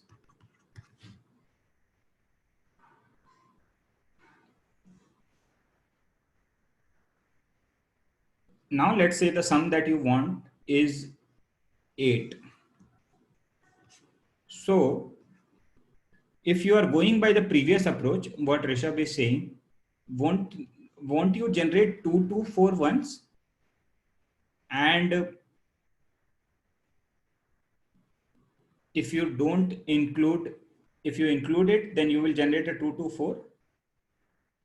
And if you don't see, if you include it, you will generate a 2, 2, 4, as well as won't you generate this twice is my question. Like, so we'll generate 2, 6 twice, sir. You will generate 2, 6 twice. Yes. Yeah, you are right. That my bad. Yeah. So once for this and then once for this. When you include this, you will generate 2, 6. When you include this, you will generate another 2, 6. So we can sort the array and then consider the first occurrence of every element. Okay. And then apply the same decision. Yes. But in that case, we'll miss 2 to 4, right? We will not miss 2 to 4. That's the point. So, because for 2, we will consider only this. Correct? So if you include it, what will be your subproblem? Your subproblem will be this half with sum 4. If you exclude it, it will be this half plus with sum 6. Okay. Or let's say you are talking 8, then sum 8. Here sum 6. Now, so when you come here now, when you are solving for this, when you are generating a sum of 4, you can generate it, sum of 6, you can generate it with 2 and 4, right? So you will be good. You will be able to get a 2 to 4. Okay. The only difference is so at the decision, what we are saying is that when we are generating for this 2, all the possibilities, considering this 2, we will not generate it again for this 2. That is the main issue why we were getting duplicates. Right, Shravan? Did I make sense? Got it. So if we consider the first 2, we consider the remaining 2, 3, 3, 4, 6. However, if we don't consider the first 2, we start from the 3. If we consider the 2, then the subproblem remains the same. If we consider the 2, we have this. If we don't consider the 2, then also we have this as the subproblem. Then the next element that we will consider will be a 3 and not a 2. So basically your recurrence will be same. It will be union over all j's from 0 to n, but these j's should be unique. So when you are considering for the first two, you will not consider for this two. So in your for loop, you will not again enumerate considering this as the minimum again. Do you understand what I'm trying to say? So in that case, then we can pass another map function. We can pass from we'll pass a pair of either a map to vector. keep track of all the elements for which you have already generated, or you can, if you have sorted it, then you know that they will occur consecutively. So you can just skip. Once you have done with this, you can go to the first non-equal number and then start, and then skip this 3 and go here, and then go here.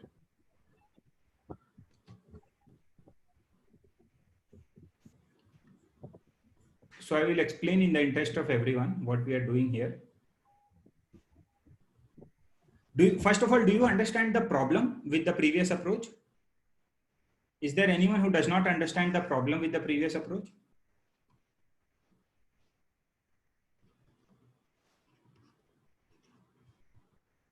So if you understand the problem, what was the flaw in the decision? See, that also, why is that decision not working? That decision is not working. What was the decision first? Let's talk about that. The decision was that I will generate all combinations with 2 as the first element.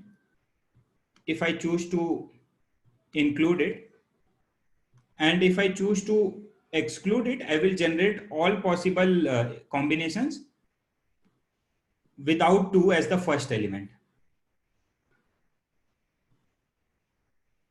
Right? That was the...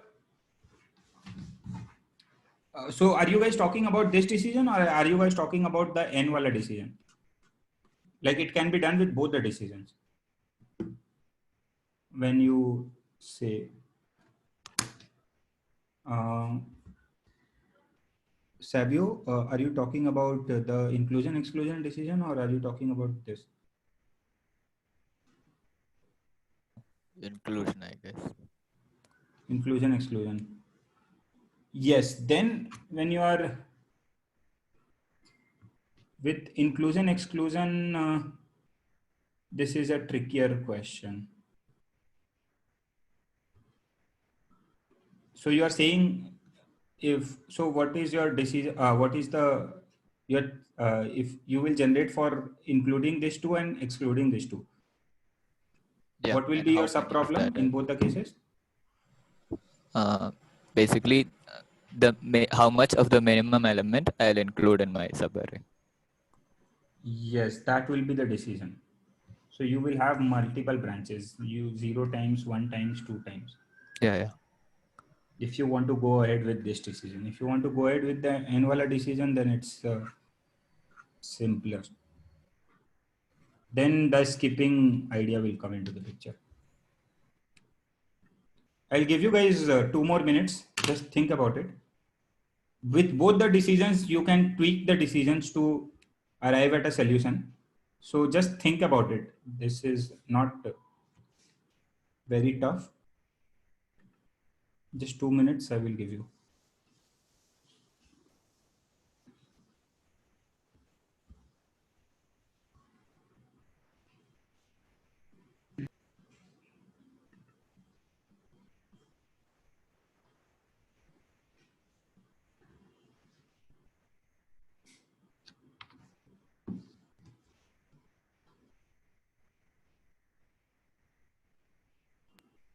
Excuse me, sir. Yeah. Sir, can't we just simply assume a set and we will insert all the element of vector into the set so that set itself not contain any duplicate? That is also one way of doing it, but that is not a good way of doing it. Can you tell me why? See, because every time you are inserting in a set, you are taking, how much time are you taking when you are inserting a vector in a set?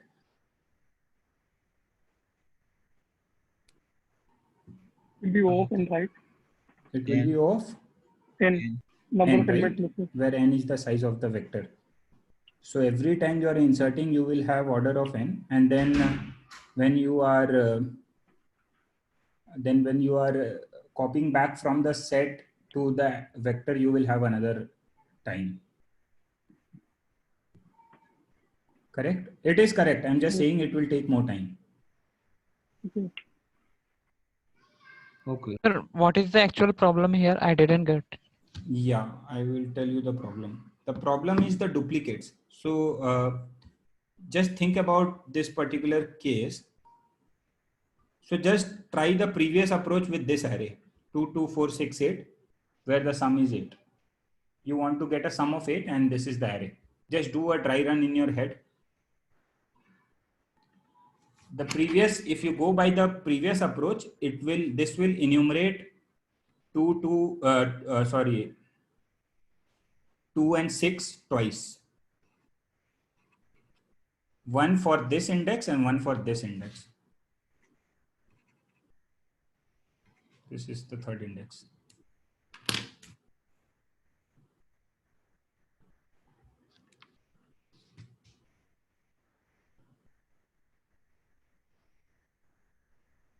Can't we remove duplicates then? But then just duplicates, if you remove, then you will lose this case, right? 2, 2, 4.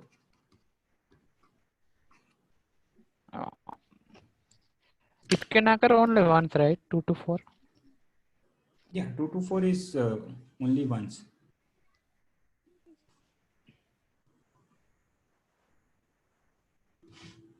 So we can add a Boolean function, right? Like we can pass a Boolean variable in a, let's say, map. So like consider for example, in this particular array, which is shown here. So 2, 4, let's say the target sum is 12, and there are two possibilities where we get 2, 4, 6, because there are two twos in the 0th and the first index. We can get two possible 1D arrays where we'll get the answers 2, 4, 6. So once we visit that 2, 4, 6 array, if we mark it as true, like if it is not that the 2D array, and then we'll mark it as true, and then we'll push back into the resultant vector. And again, if the same vector arises, then it is already marked true, so we That's can't the same push thing. back. That's the same thing that they were also saying, that you can use a set instead of wherein you can track the duplicates. Every time you generate the same subset again, not you set. can. So not Set and I map was are same. Both are actually the same with respect to at least the complexity. Yes, sir. Right, Saurabh? Yes, sir. We do like without duplicates, keep count of all numbers. Then if count is, we can check 100 times. Yeah, that's basically one of the ways you can do it. So here I will tell you some direction. Think about this decision. If you guys are thinking about the inclusion exclusion decision, then look at the entire array, the eventual solution, partition it into, if you are partitioning it on the basis of the first element, partition it into these cases, that you will enumerate all subsets where 2 does not occur even once. Then you will enumerate all subsets where 2 occurs exactly once. Then you will enumerate all subsets where 2 occurs twice. And you will enumerate all subsets where 2 occurs thrice, like depending on the count. Let's say 2 was 3 times. So this will be your decision then. Exclude, or if you are including, you include it once, twice, or thrice, depending on like up to the maximum number of times this up to the frequency of this 2. With this decision, what is the sub problem that remains?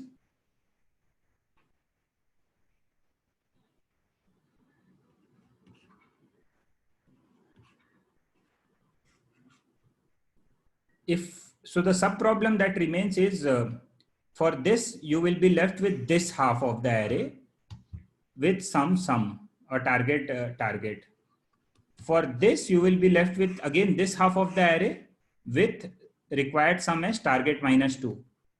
For this, you will be left with this half of the array again with required sum target minus 4. For this, it will be target minus 6 with again the same half of the array, this half. Do you follow this? Do you follow the decision in the subproblem? And do you understand why it avoids duplicates?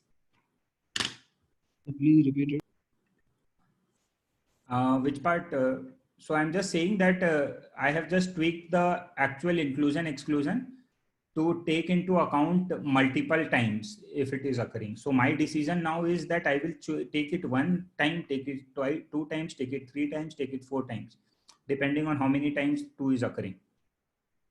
So if I take it once, if I don't take it any number of times, that is if I take it 0 times, then my subproblem is this with required sum as target. If I take this, if I take it once, then my subproblem is again this with some target minus 2. If I take 2, 2, then my subproblem is this with some target minus 4. Right? And so on. Who does not understand this? Please let me know. I can clarify again or explain again.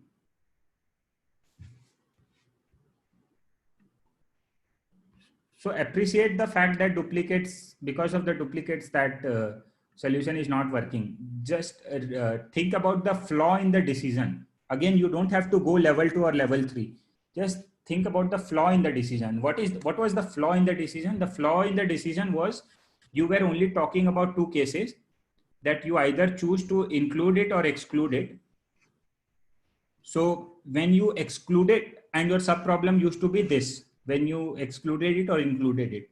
So the flaw was that when you include it, your subproblem is this again. And now you need a sum of 6.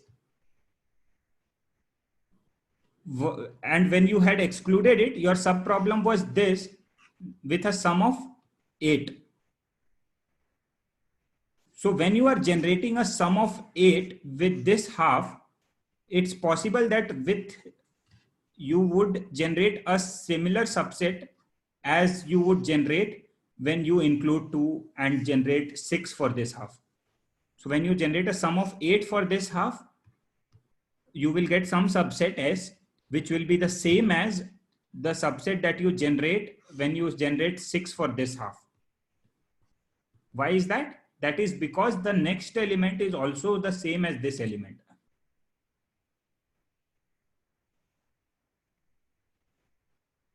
Do you see what I'm trying to say here? Like why the decision is flawed? Did anyone understand why the decision is flawed? Or it leads to repetitions?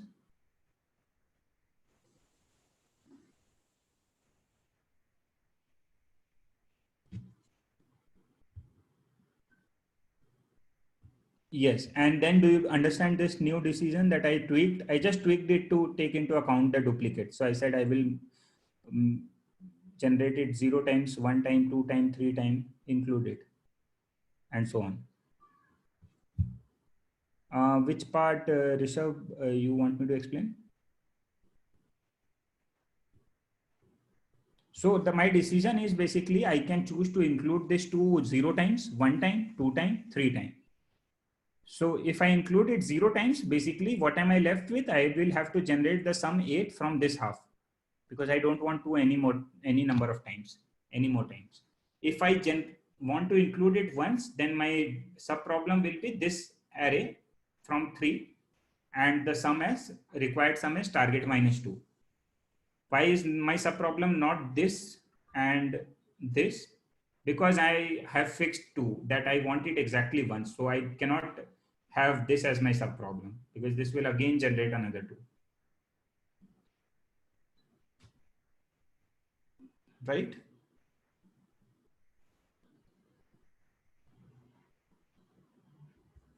Yeah.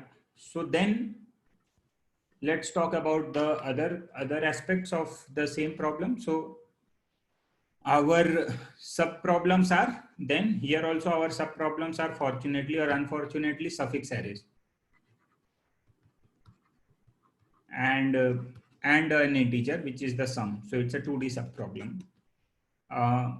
What is the, you can write the Bayesian statement, it's the same. So let's talk about the prototype first. So for a suffix array you will have FAI, and for sum you will have one variable. You will have one variable for the contribution and one variable for the result. So your contribution will be again a vector of integers. Why? Because at every time your contribution is one element from the array, one integer. So if you have to accumulate all the contributions, you will typically have a vector of integer. And this is, how do you write the recurrence? The recurrence is union of j from I to frequency of ai plus I. These many times you will either include, exclude, and you will have a,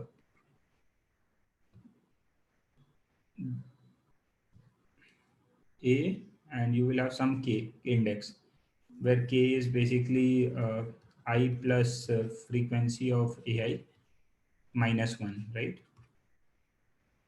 A k, and the sum as sum minus depending on the j. So you can have j minus I into sum minus j minus I into ai and result, something like this. And one more element which is basically excluding it, including in not including it completely, which is a, again k, sum, and result. So I'll take the union of these sets along with this, roughly.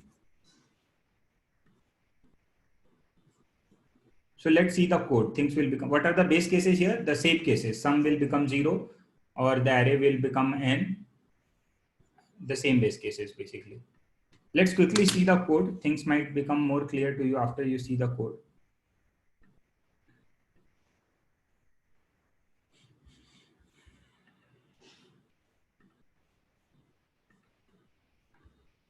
So let's have a function prototype for this. Void, because I want to have an implicit return type, combination sum to helper.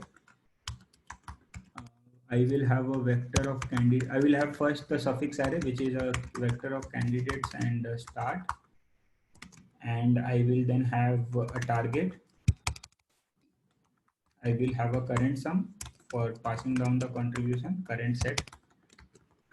And I will have a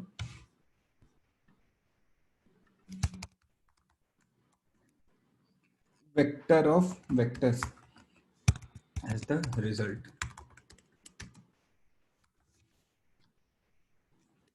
We will come to the base cases, but first let's write the recursive step.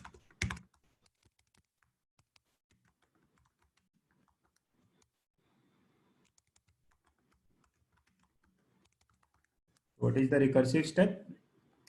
I can include or include 0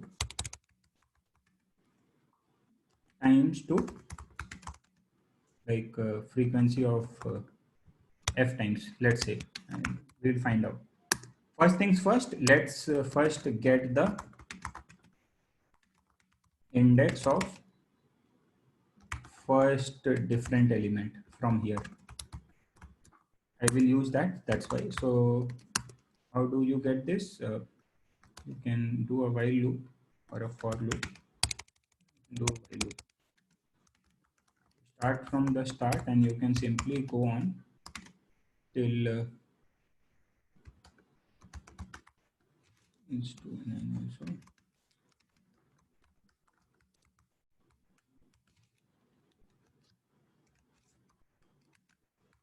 And while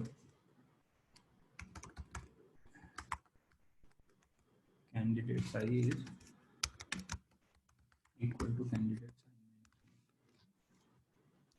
You have to take care of the case that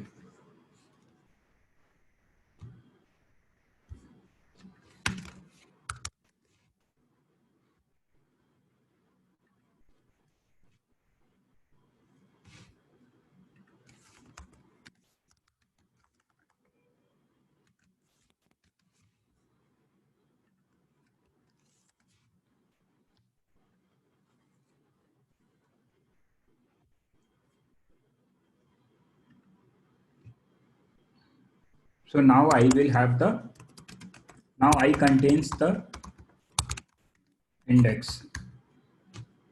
So now I will include it 0 or more times. First, let me write for include 0 times, which is basically exclude. So when I'm excluding it, I don't have any contribution. So I can just say combination sum to helper, same array. What will be my start? I. And the same sum with the same current set with the same result. If I, now let's include 1 or more times. So for this, I can do a while loop again. Let's start from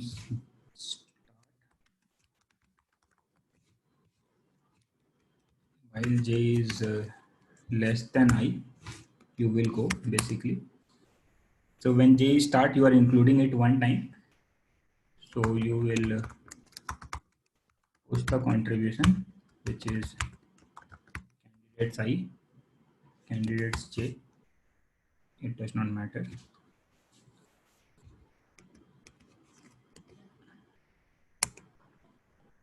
And you will say subtract target with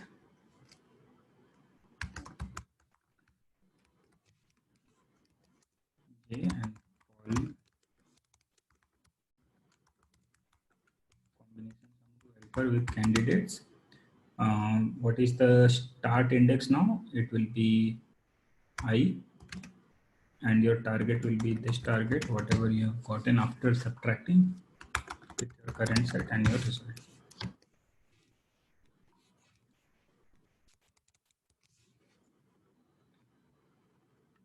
Don't forget to increment j. So this will basically include it 1 or more times. Okay, so this is basically the recursive step. Let's talk about the base case. First, the positive cases I will write. So what is the positive case? The positive case is if my sum has become equals to 0, then this is a positive case.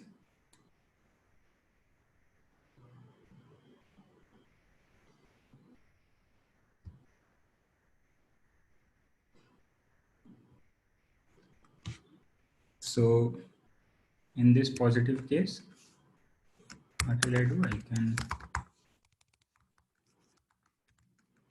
push the current set and return. What are the negative cases? The negative cases are if target has become negative or start has reached the end, then you can simply return.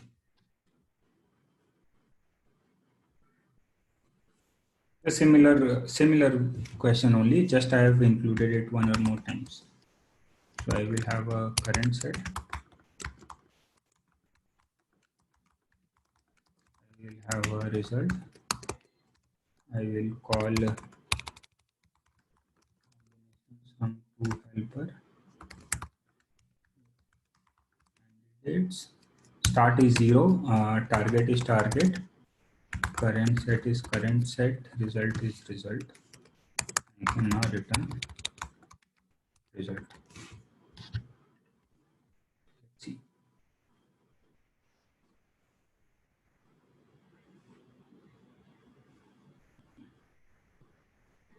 Is there a spelling mistake? Combination sum to helper.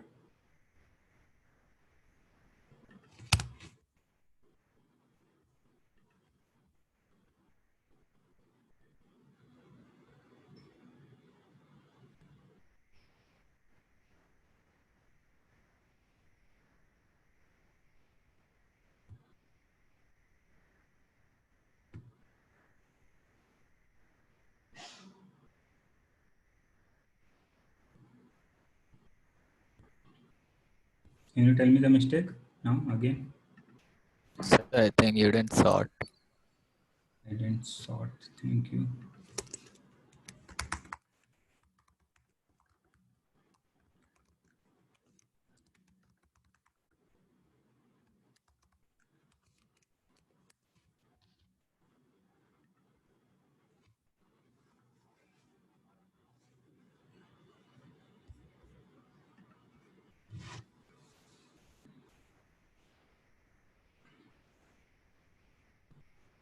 Okay. Now ask me questions on this implementation, if there is any.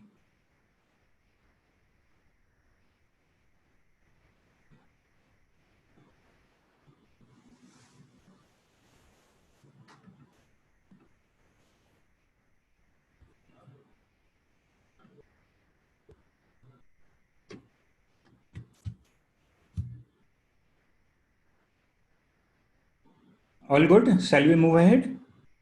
Or are you still taking time to grasp? Should I explain the code? Do a run through of the code?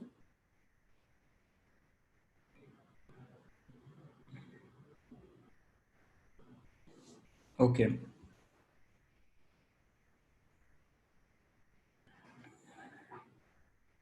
So this, in this part, I am just getting the first element, which is different from the current element, because my sub problem will begin from there.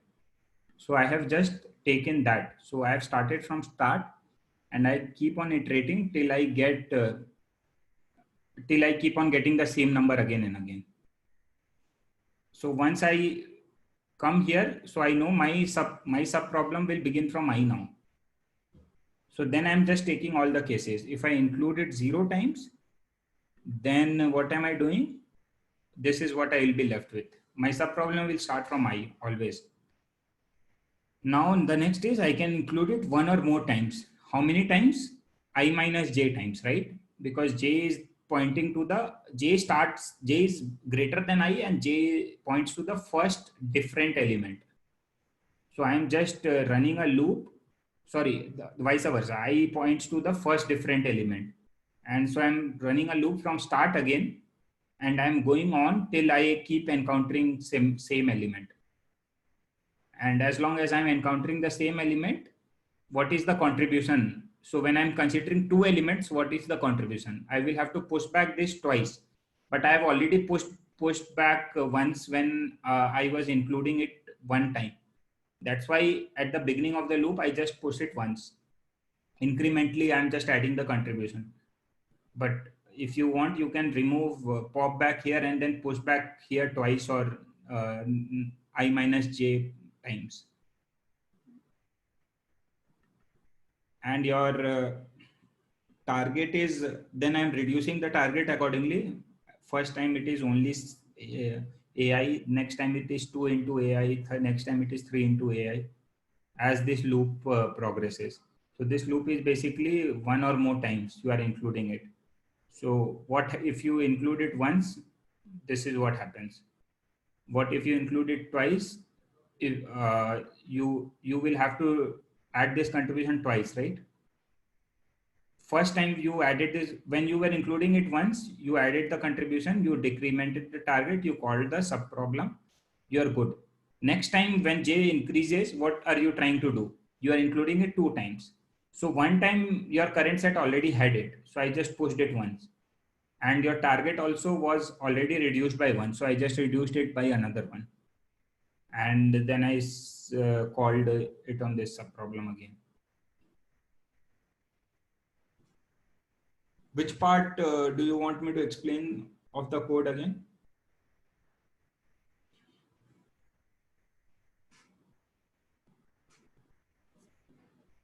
Do you understand now?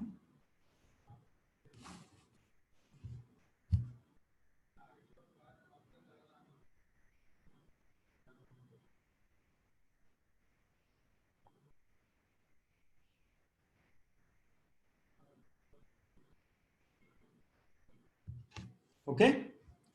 What about others? Do you need more time? I can wait if you need more time. Yeah, if and when you acknowledge, I will give me some impetus to move forward. I cannot move forward unless I know from you guys that it's clear. Mantavya, are these things clear to you? Like, do you have an idea what's going on in the class? All good? Okay. So then let me give you another exercise. Do the same question, but with the second type of decision. I know you guys don't like that decision, but let's try the same question with that decision.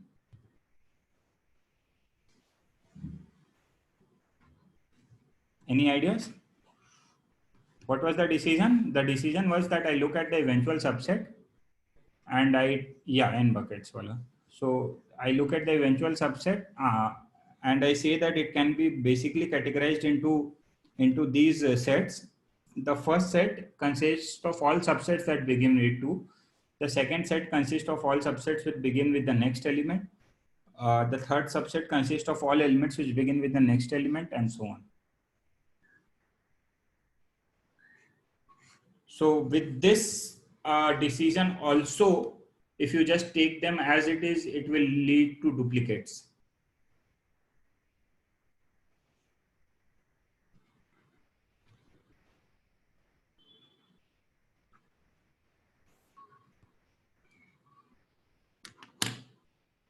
So can you tweak this to take care of it?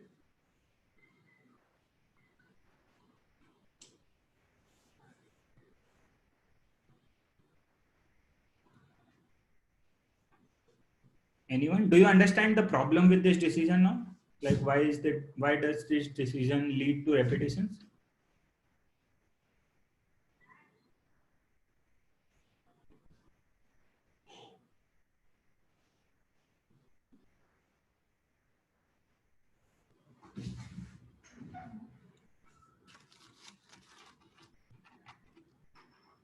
Nobody has any idea? Sir, if we include 2 over here, so we need to avoid all the branches that doesn't include 2 further after that. Like if we include 2, the only branch we need to continue, it should include again 2. Right. I mean, if it doesn't include 2, it should be again, it should not include any other. I mean, no, I'm not talking about including, not including. We are only including, we are talking about the minimum element that we are including, right? Yeah. That is the first element.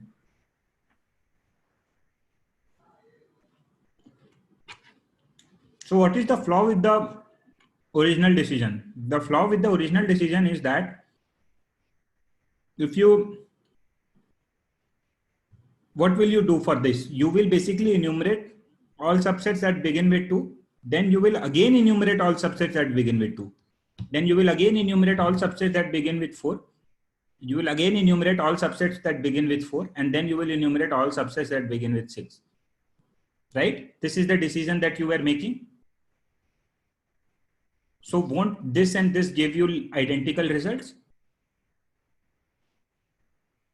So the solution, if you want to tweak it, is to not do this or this. Just enumerate it for these 3. So when you are enumerating it for 2, you say that 2 is the first element of every subset in this set.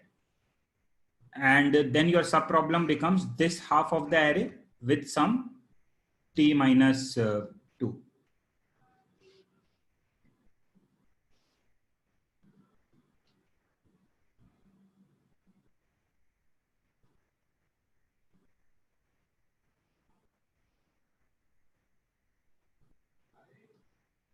Do you get this? Anyone?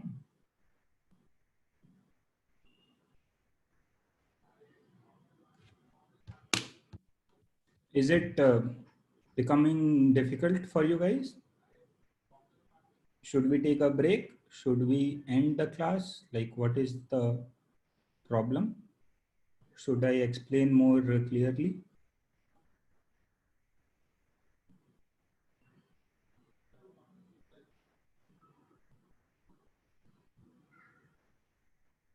Yeah. So think about the decision. What was the decision that we were making in the previous case? We were saying that I want to enumerate all sets that begin with 2.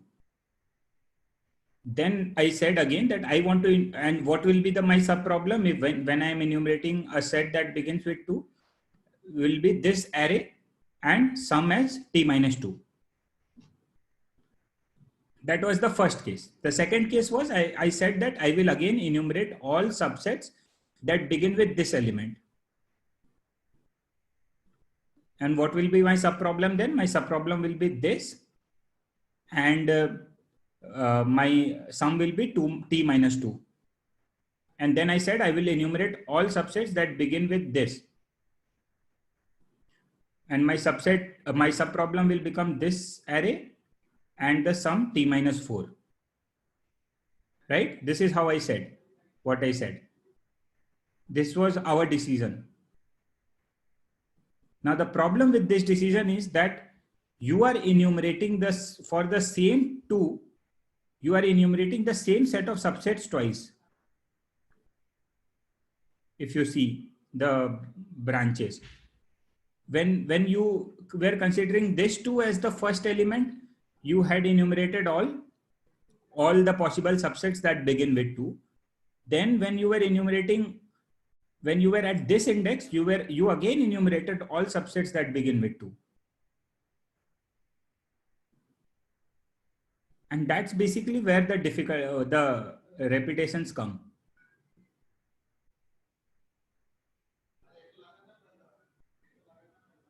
So how do you avoid these repetitions? You don't generate for this branch and for this branch.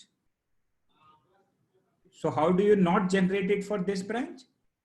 You will first enumerate for 2. Then you can keep when you're enumerating for 2, your subproblem is still again this entire array. It's not 4, 4, 6, mind you. It's again 2, 4, 4, 6 only. And with a sum t minus 2.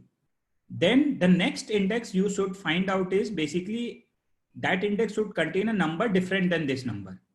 So the next index on which you will enumerate will be 4. So you can make that tweak in that implementation to increment your I by not I plus 1, but as long as you are encountering the same number. And as soon as you encounter a different number, you will again enumerate all subsets beginning with 4 now. And then you will again move ahead once you encounter a different number. So you will enumerate all subsets that begin with 6 now.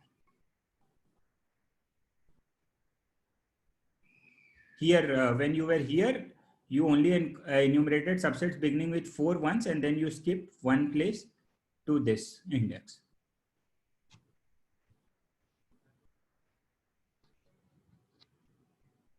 Do you understand?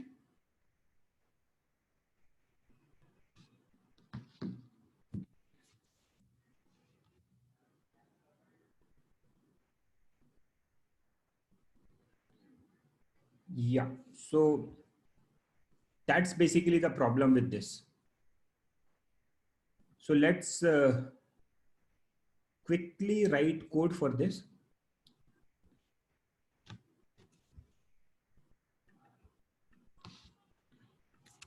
The same question, the decision is different. Function prototype remains the same. It will still be a suffix array and an integer variable, a current set and a result. Everything is perfect so far. What I will do is, first I will go to the recursive step. So in the recursive step, I will start with I.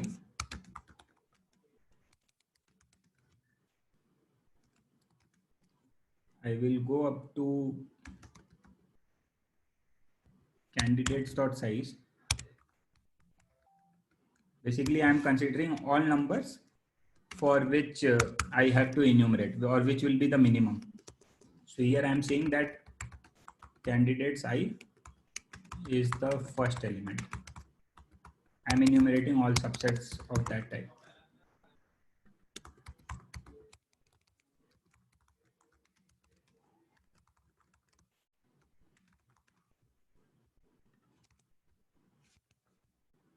So first things first, if I have already seen this I, what does that mean?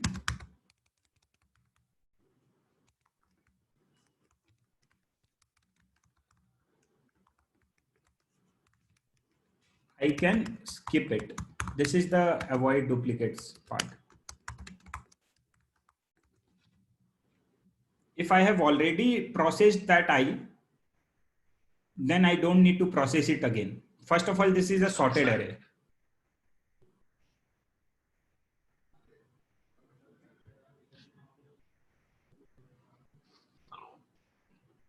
Right?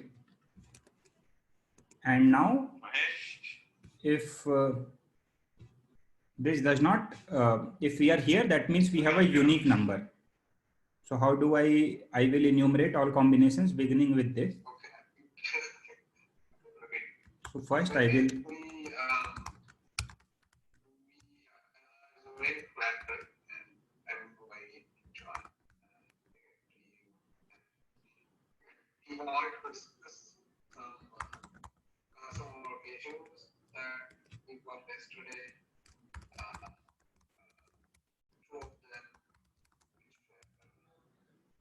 now this is my contribution.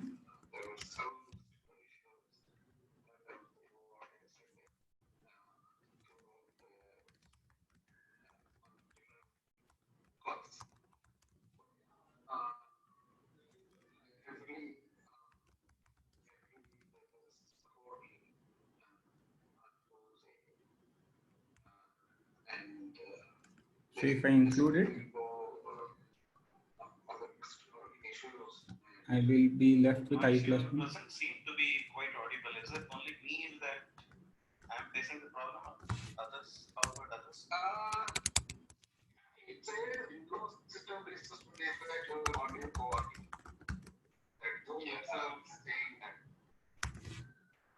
Yeah, you're having a heavily artifact sound.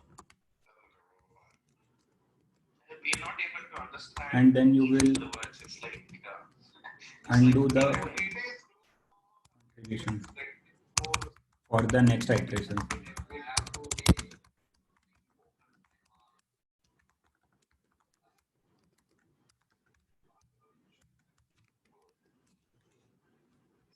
That's it. What are the base cases? Base cases remain the same. If you reach 0, then you will have to post the result.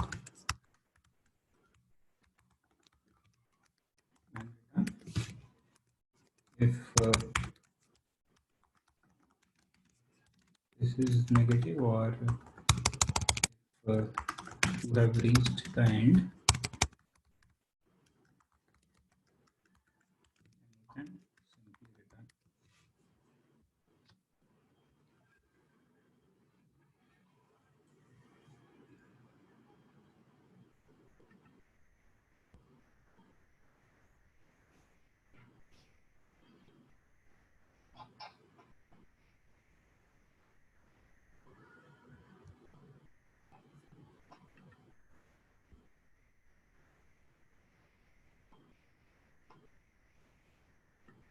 Now you can stare at this and let me know if there is any part you want me to explain again. If it is clear, please write clear and we can move forward.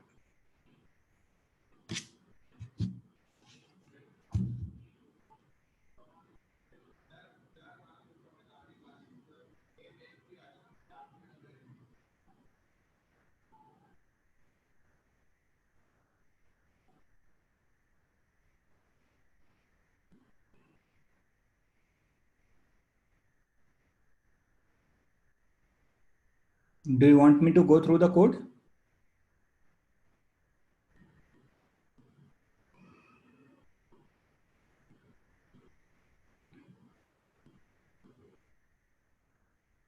Yeah.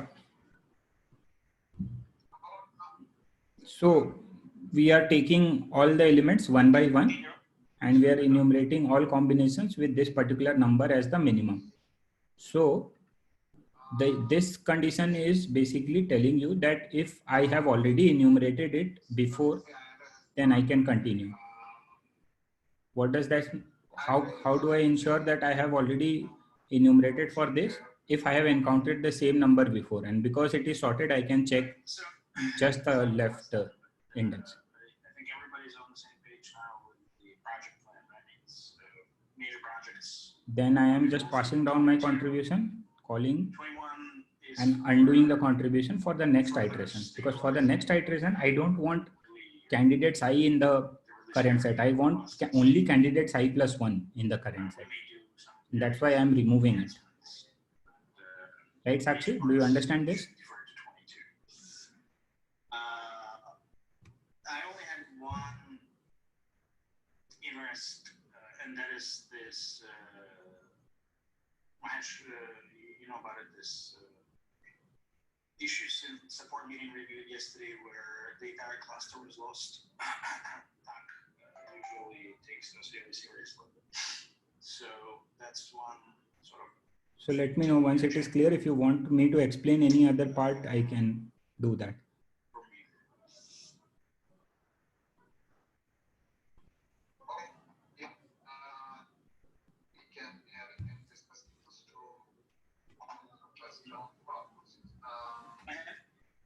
Yeah, we pop back for the next iteration.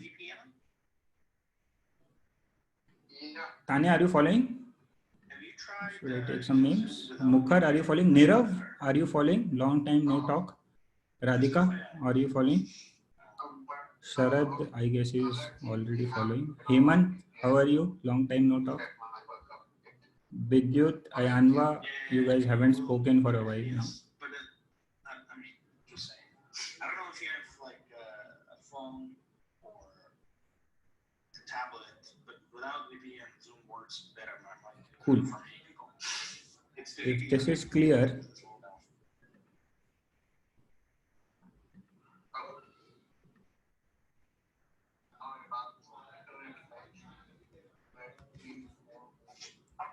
try this question then.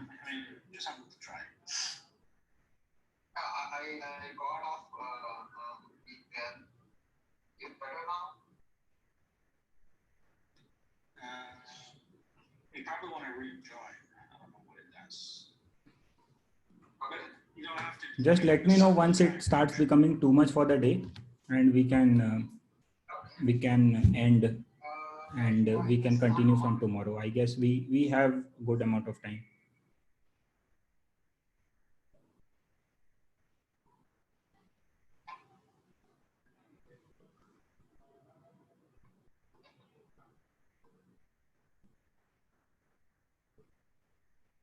So how do you do this question now? It is similar.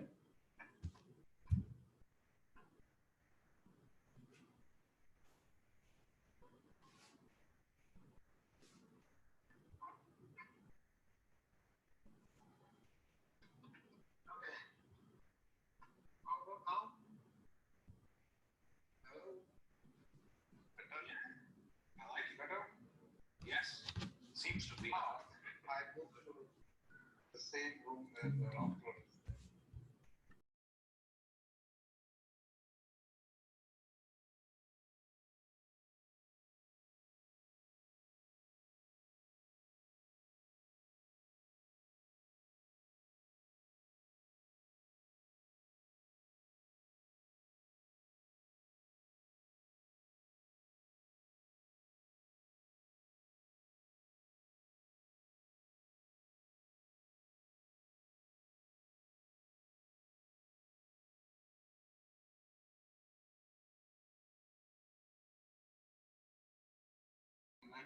Okay, guys, you can try this on your own, and it's similar as combinations too. How do I avoid duplicates? Just think about it, and we can discuss it tomorrow. Tomorrow we will look at how to deal with questions of matrices. When you already have a 2D matrix, what kind of decisions arise when you have a 2D arrays in the problem? So we had 1D arrays today, and we've been having one-dimensional arrays for some time. So from tomorrow onwards, we will look at 2D arrays and what kinds of sub-problems we will typically encounter. So in 1D arrays, typically we encounter sub-arrays and subsequences. And I guess we saw both of them. Maybe you can share the screen. Yeah, that's right. Unless you're out of weekend. You know, get back on.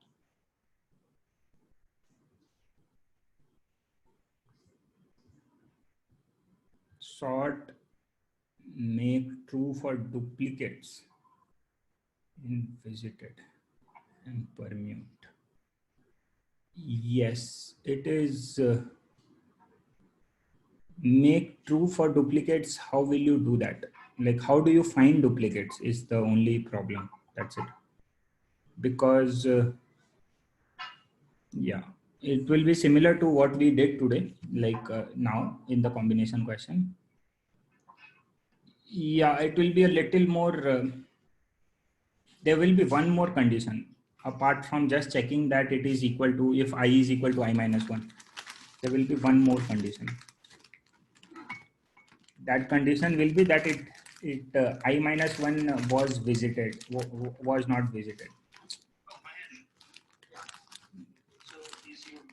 Just think about it. There needs to be one more thing in the condition. This is the most deliberate password, deliberately hidden password I've seen. Yeah. You may want to add the full URL to the invite. It's very convenient that way. Okay. So give it a try. Just click on it. I guess you will be able to do it, but just to give you some context, for finding the duplicates, it can happen that I just clicked on the link from the email. I don't know. you will have, let's say, consecutive 3s in the permutation. So you are saying that when I permute for 3, so I will basically go over all these, and all the ones which are not visited, I will check. And if it is not visited and I've already permuted it, then I will not permute for this. How will you check if it has already been permuted or not is the question. And it is not sufficient to just compare it with the previous element and see that if it is same or not. You know, when you try to join a call, you can just look up your history of meetings you've joined. Does it remember from there? Why don't you try? Can you tell me why? Okay. Well, I need a willing participant in this experiment. Well, I think we've had one. You just volunteered. But it needs two. It takes two to click Zoom meeting, right? There's a meeting in progress that's password protected. This one. There's a little participant. I'll duck out and duck back in. Yeah.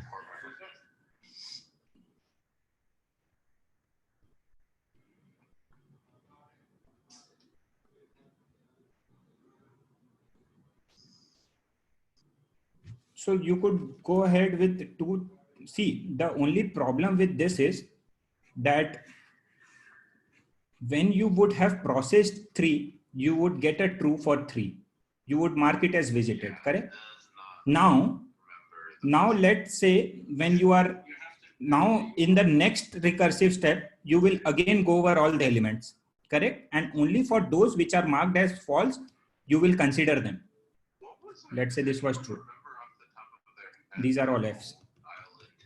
So now when you come here, you have to skip for this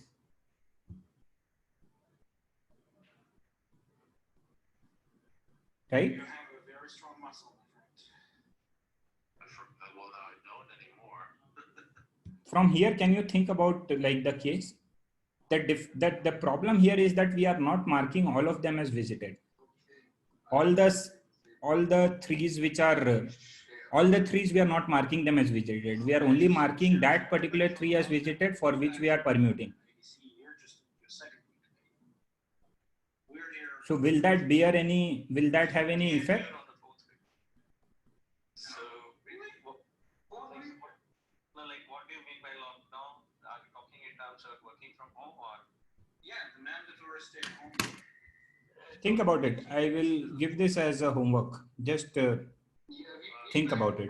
So And actually, I had a doubt in this. yeah. For example, when we do the checking whether the element for like duplicate elements, for suppose the first occurrence of 3 and the second occurrence of 3, we add a check to the used vector where like if we have visited, or like the visited vector where we are inserting true or false regarding being visited or not. For example, first we go to the first occurrence of 3 and it's a true, so we won't process the second occurrence of 3. But now when we go to the third occurrence of 3, the previous 3 is in the false visited, will remain in the false condition only, right? So it will process the 3 again, right? Maybe. It will process the 3 again. That's what I'm saying. So you have to have a stricter condition. Okay, For understand. that's why I'm saying just having that, just skipping on the basis of whether the previous element is the same as this element is not enough, or only on the basis of visited is not enough. Okay.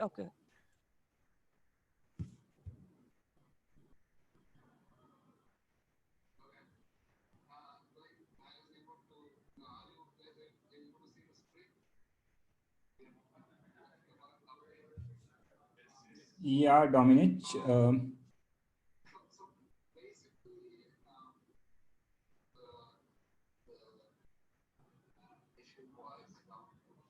You will overlook it. That's true. But what about the third 3?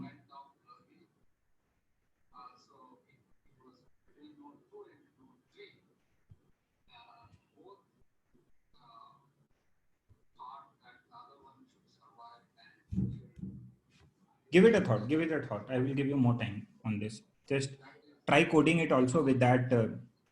Just with that condition that num psi is equals to num psi minus 1. Then continue. Just try coding with that also. You will run into issues.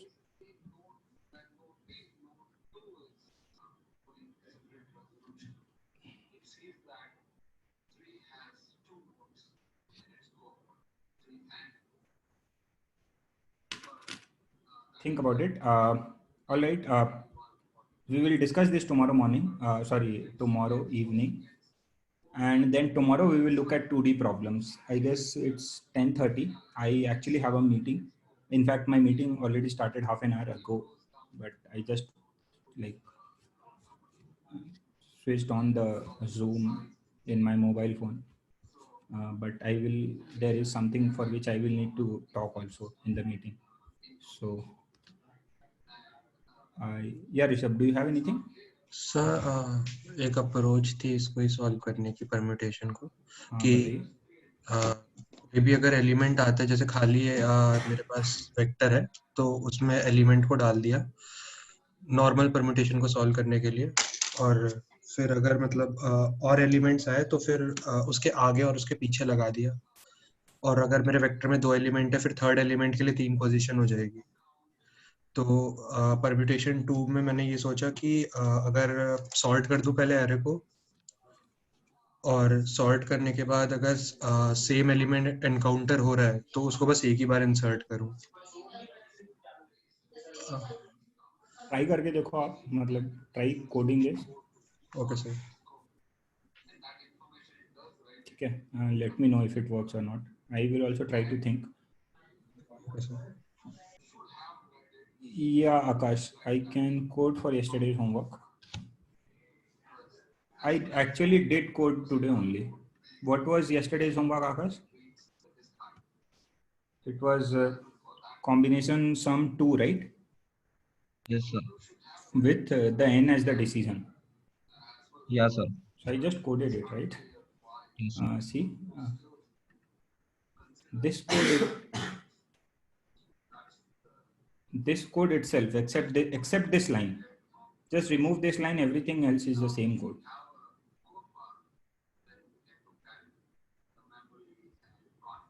Right, Akash? Without duplicates, you had to. Oh, you had to code. This is the solution, right? Like, what was the homework?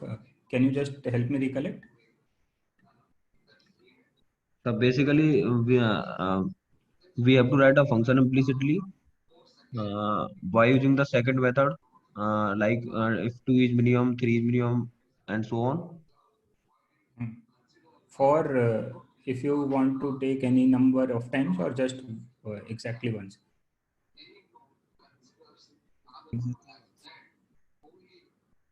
If it was exactly once, then this is the question. Like, if it was any number of times, yes.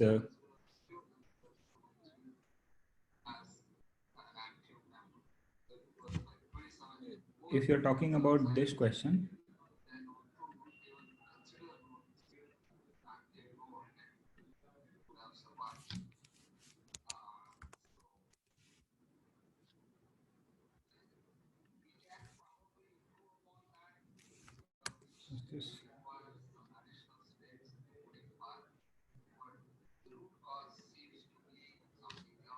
this question we had to code with the right. Yes, sir. This question, right, where you have to include or exclude many. You can take a number any number of times. Yeah, Pratik, you are right. What you coded is correct. So it's the same as I did today. Just look at the recursive step. So what will you do is you will go over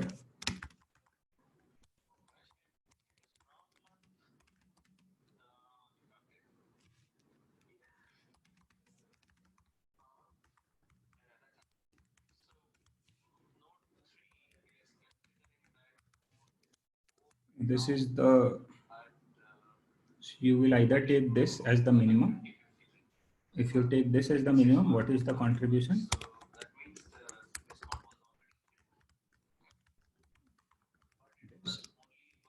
And now what you will do is you will call same. What will be your I? It will be I again, because you can include this number as many times as you want.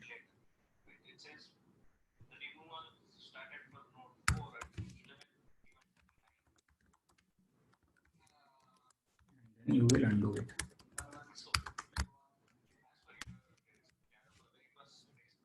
That's it. I think so.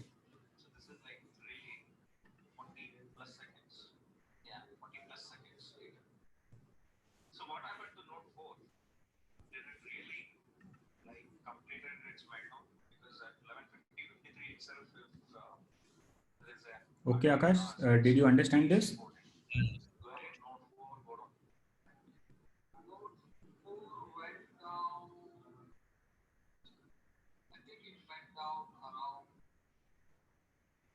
So tomorrow in the first half, we will basically be looking at, out of these arguments, which arguments should you pass by value, which argument should you pass by reference. We will also look at formally the reason why we undo the contribution, those two things, and then we will look at 2D arrays and what kinds of sub problems arise in 2D arrays. Okay. Anything else? Yeah, I guess so. That's all for today, at least as far as the official class is concerned. So if you guys want to leave, you can leave. Thank you. Good night. Take care. And people who have questions can stay back. I'm staying back. I can answer your questions. Sir, actually, I have a doubt. Yeah. Sir, thank you. Sir, I don't know where I should use this Your voice is not. You're not audible, Akash. Hello, sir. Yeah. Actually, I was just asking that where I should use this pop back. Every time you are passing your contribution, or every time you are making some, we will discuss this extensively tomorrow. Okay. But basically, the idea is that you want to undo it before the next iteration in the same recursive step, either that or you want to undo it for the previous recursive step. So there are two. We will talk about it tomorrow, Akash. Okay, and it will become more clearer as to why we are popping or not popping. Okay, sir. Okay.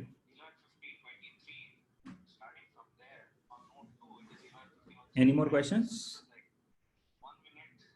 So in the Yeah, permutation question, the one we did yesterday and we looked at today at the complexity. So if we start, I was asking if the cost at the level would be n, right? Cost So at that level will be summation of f summation of functions no, not for the all cost. the n. The factor which we multiplying. Yeah, that's what I'm saying. That why do you say that will be n? I'm just trying to understand. So you said it was 1, right? Yeah. You said we're doing constant work. Yeah. So if I take the example of 1, 2, 3 as the array, okay, then I take the first branch. So 1 is taken first, then 2 is taken, then the last one I have to take 3. Now that for loop will run from the beginning till I find an element which has not been visited yet, right? No. Why? I'm enumerating in order, right? First I'm doing for 1, then I'm moving on enumerating for 2. My index is always. Why do you say for 3 I No, have to? this is the branch. I took a particular branch. I'm not looking at the levels. So I took 1 first, then in the one's recursive call, I'll take 2 first, and in that one's recursive call, I should take 3 next. That's the only element left. So to find that 3 is not visited, I'll have to iterate from the very beginning. You will have to so you're saying, just a second, let's see. So you're saying if I have 1, 2, 3, yeah, you have 3 cases. 1, I'm looking 2, at the 3. leftmost branch. Yeah, let's look at the leftmost branch. So you will be left with 2, 3 here. Yeah. And you have 2, 2 and 3, and you will be left with 3 here and empty here. Yeah. Okay. Now tell me. To find this 3, I'll have to iterate over 1 and 2 and realize that they are not visited. This 3. And then this 3, the leftmost 3. This 3. Yeah. To put that 3 into my result, I'll have to iterate from 1 onwards. Because I don't know where the element is not visited. No, I am incrementing my I, right? Yeah, you're incrementing your I. That's on that particular level. So on the topmost level, you'll increment I, call one recursive call for 1, another for 2, and another for 3. So when I'm at this level, yeah, I'll have to look 1, 2, have and 3. then realize 3. I am not going over all the elements. My start is straight away 2 at this level. No, that.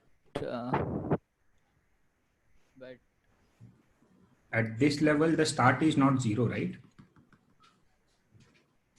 But in the solution we wrote yesterday, it's starting from 0. This is permutations you're talking. Yeah, permutation. Okay. Permutations. I can't really start from a particular place because I got you. What you are trying to say. That makes sense.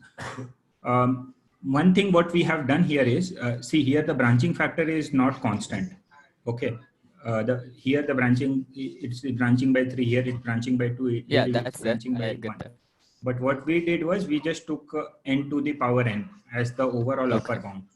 So if we take n to the power n, then basically we have taken that into account, that we are enumerating over all n.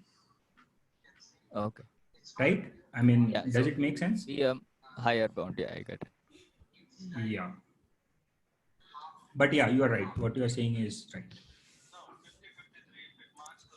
Okay. Thanks. Okay. Any more questions?